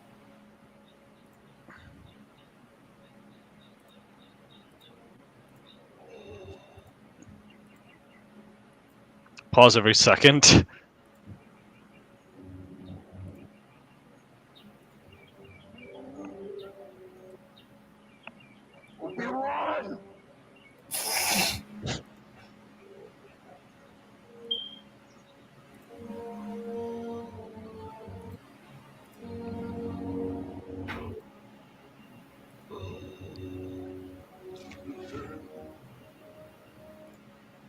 Okay. One more. There we go. That's done. Yeah. The stupid voice thing they're trying for is not working. I mean, on one hand, I thought that was pretty cool and all that shit, but at the same time, I was thinking in the back of my head, man, Vader, they turned you into a little bitch, didn't they? A little bit, yeah. Mm-hmm. And Reva chases after Luke. He falls down. Obi-Wan jumps into hyperspace right as she's about to kill Luke. And then finds him. And then because they think that we're idiots. Oh yeah. Well, no, because hey, remember what I said earlier about trauma and how delicate of an issue it is to write, and how you need to put a lot of legwork in order to make it believable. Yeah, this is not how you do it. Yeah. Then she's redeemed, brings Luke back. He's not dead. And Obi-Wan gives her words of affirmation. And now she's fixed and is going to go off to her own spin-off show. That we're not going to watch. No. Because I'm done with this shit. That no sane human being would want to watch. I want to see it fail so badly. This is the point. This is it. This is the great promise. At least Obi-Wan will be good. At least this show will be good. It has to be good. Because if it's not, then that's it. And guess what? That's it. Then we have a whole scene. You'll not evade me. He's basically complaining to his master that he got beaten. And he's overcompensating, which is not how Vader is. Mm-hmm. And I do need to get the clip of "You seem agitated, my friend," to use on Tarek, because I think it would be hilarious. Use it. Do it. Yep. Yeah. Hell, use it on me, even. I don't care. Or anybody. Yeah. We do have... But specifically Tarek, who we constantly agitate. Yeah, especially when we make comments about him and his lady love. This is what I'm about to see is so... How did anyone let this through? Oh, never mind. You're gonna skip it. It's just a bit about. I love it. Combs, what is no? this She combs her hair when it's already been made and all that shit. It's so fucking stupid. Is that a holster? I like how you don't actually have to stay with this. Just keep going, because I'm gonna then fucking yell at Obi-Wan.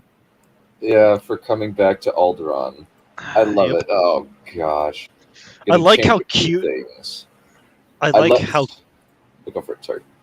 I like how cute it is that they thought that. Oh look, it's Leia in her Leia costume. She's gonna become Leia one day from a new Hope. I'm like, yeah. How did she get there again? Can I please throw this child off a cliff so that way? No. There's also terrible thing. If I'm going to do this, I want to change a few things. You're 10. You're not going to change crap. Yeah. You're just an idiot. Because you're a fucking 10-year-old. Something the writer just don't fucking understand. It's 10. Who the fuck's competent at anything at 10? You're fucking Well, I actually know about this one. Toadying. I like that. Korean. Oh, I like Toadying. these. Toadying. That's great. I love that. I hear that all the time in Wheel of Time, but I haven't had the opportunity to use it. Or maybe, no, I hear it in Harry Potter, actually, a lot. Never mind. And then Obi-Wan shows up, tells... So, Obi-Wan, you are a moron. Yeah, never tells anything. You are putting the galaxy's hope in danger. You are shit. You should have just had them call you, maybe, if you really wanted to, or send a fucking letter. So But call no. me, maybe. You are the absolute... You do not deserve anything. I am glad Vader killed you. And You are he fucking goes on tard. this whole thing about how you have all these qualities from your mom. Wise, discerning. That is actually the opposite of Padme Amidala's character. Let's just keep going with it then. He's just trying to compliment her. He's just trying to butter her up. He doesn't actually believe in any of these. Oh, we're on to the part where Obi-Wan sucks off Leia. I forgot about that. Oh, ew. I'm sorry. Have How you else do you ever- describe this? Where would you put it? Oh, God. Because we find I'm messing with you, the more weak-bellied members of the podcast hilarious. No. Raptor, remember where he's from. I'm sorry. Who's from? You want to go? Aspiring? You want to go? I'm from India, mate. I'm not innocent either. Is this about Bro, height you know what we do to people like you from where we come? We come in on a friggin' cavalry charge, we cut out your tongue and we feed it to you, boy. That's what we do where we come from. Not impressed. Oh, shut up.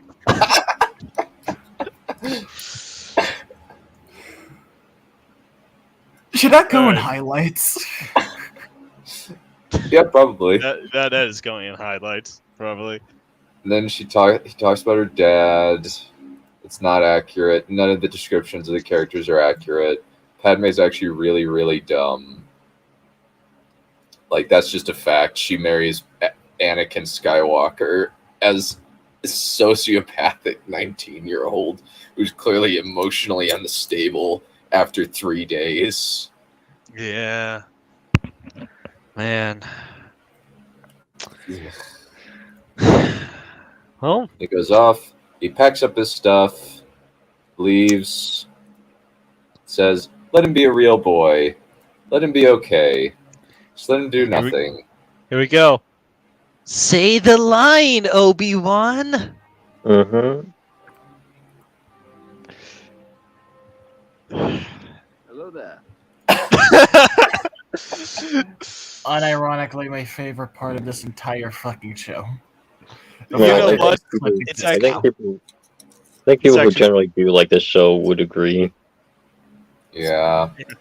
It's actually pretty good in context because that's what he would say. He would open with, hello there, my name is Obi-Wan. And we skip to the point And- where...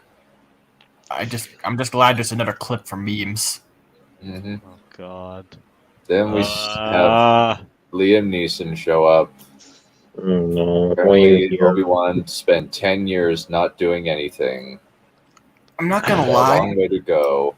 It is nice Done. to see It is nice to see Liam Neeson again, but Yeah. gosh, this should have happened way earlier. You had Liam Neeson. Why didn't you use him?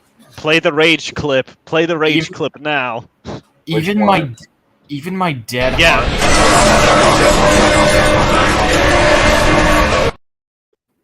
What the hell was Yes. that? That is how I Sorry, feel. That is the rage that I feel. They really missed something, because even with my dead heart, seeing Liam Neeson right now, just it actually manages to pull at those heartstrings a bit, despite there's being nothing. You really wasted that. But again, maybe the only reason they can pull on my heartstrings because you haven't done anything so shitty with him yet, technically. So there's nothing for me to piss me off. Yes. Yeah. So, they walk off into the sunset to season 2. That is probably going to happen. A lot of people have been watching the show, and unfortunately, it's been getting a lot of good ratings. So, No, stop. Hopefully, it will turn. It ought to turn. Yeah. Stop. So Kenobi's Rotten Tomatoes score has an 83%. On which What a metric? bunch of pansies.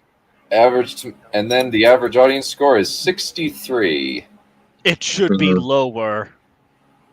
Yeah. But good, it's 63%. At the very least, give us something like that. Yeah, the weirdest thing is, I don't know why, but for a while it seemed as though Disney was stopping the audience score at 80, because Rise of Skywalker is an 80 on Rotten Tomatoes. And The Eternals has an 80 on Rotten Tomatoes. Whereas the critics' score for both of those movies is actually fairly low by comparison. Let me actually look those up. Eternals 2021. 47% versus a 78%. Supposedly it was people review bombed it. That's what they always say. Oh, yes. Always a fucking excuse. Well, here's the thing. Oh my gosh, this got an 86. It was higher than I thought it was. Okay, so it shifted. Okay. No, don't you? It was always I remember 86. this, mate. If you look, I believe to a few seconds before, there's a time when it jumps because they bought votes, most likely. Yeah. There's also but here's the thing. I can buy review bombing from audiences, not critics. Yeah. Because there's only only about 400. 2 less than 400, but it's basically 400. 2 is insignificant. But basically 400 reviews and half of them did not like it. That's not a review bomb. But here's the thing. Do critics' opinions fucking matter? They're fucking bullshit. No, they don't, but it's kind of weird that they reviewed Eternals poorly, and yet they're reviewing Kenobi positively. They don't have standards. Yeah, the only thing that's fairly reliable is when it's under 20. When it's under 20 on Rotten Tomatoes, then it's you're pretty sure it's crap at that point. Yeah. To get that many people to agree on something is kind of something's wrong here. Yeah, Morbius got a 17, and I was like, I am not watching Morbius. Yeah. But I thought it was Morbin time. Critics are not Morbin. Raptor, please tell me you understand the full context behind the Morbin time meme. I don't. I haven't seen the fucking movie, and probably never will. It was actually a TikTok review. It was actually a TikTok thing where somebody handed somebody a script that said Morbin time. I thought it was the actor for Morbius actually made a sex script for Morbius 2 that was called Morbin Time. Everybody thought that too, but it confirms that's not in the film. The full context of the Morbin time meme is that it's meant to be ironic. The whole entire point is everybody's Morbius is the best movie ever. Yeah, and the whole point is that the point is that it's not. But everybody talks like it is. Yeah, treat like it's the best ever. Just to screw around with Sony. And Sony bought it. They released it twice. And it bombed twice. And look at the audience score. How? Because Rotten people are reviewing it without actually having to see the film. Right. That's why. Right. I remember how the score works. It's not an aggregate score. This is the percentage of people who rated it a 6 out of 10 or better. Yeah. People are It's doing it also- ironically. And again, it's also Rotten Tomatoes. They definitely mess with the scores. Yes.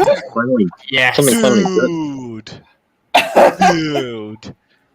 Man, Fucking deserves imagine it. 90. I am happy. Yeah. I 90. am happy. 99% of the audience scored it above a 6 out of 10. That It's is a good movie. Watch it. It's actually one Yeah, of the it's few awesome. gems. I need to watch it. I I still am need to watch legitimately it. considering watching it a second time and actually paying for it since it was a. I need to watch it. Yeah. Oh my gosh! It's You know grossed the billion. It's past the billion mark, baby. Jesus Christ. You know what's really stupid and pisses me off is that my family decided to watch Jurassic Park Dominion over watching Top Gun Maverick. Oh It no. pisses me off. My Yeah. condolences. They wanted to drag me along to watch it with Oh. them. That is an insane profit margin. Oh my god. They're That is- swimming in money right now. Holy That's shit. that's actually almost as good as Joker's return Wait. on investment. Despite what people think, Jeez. good writing actually can get Yeah. you a lot of fucking money. Wow. Jeez.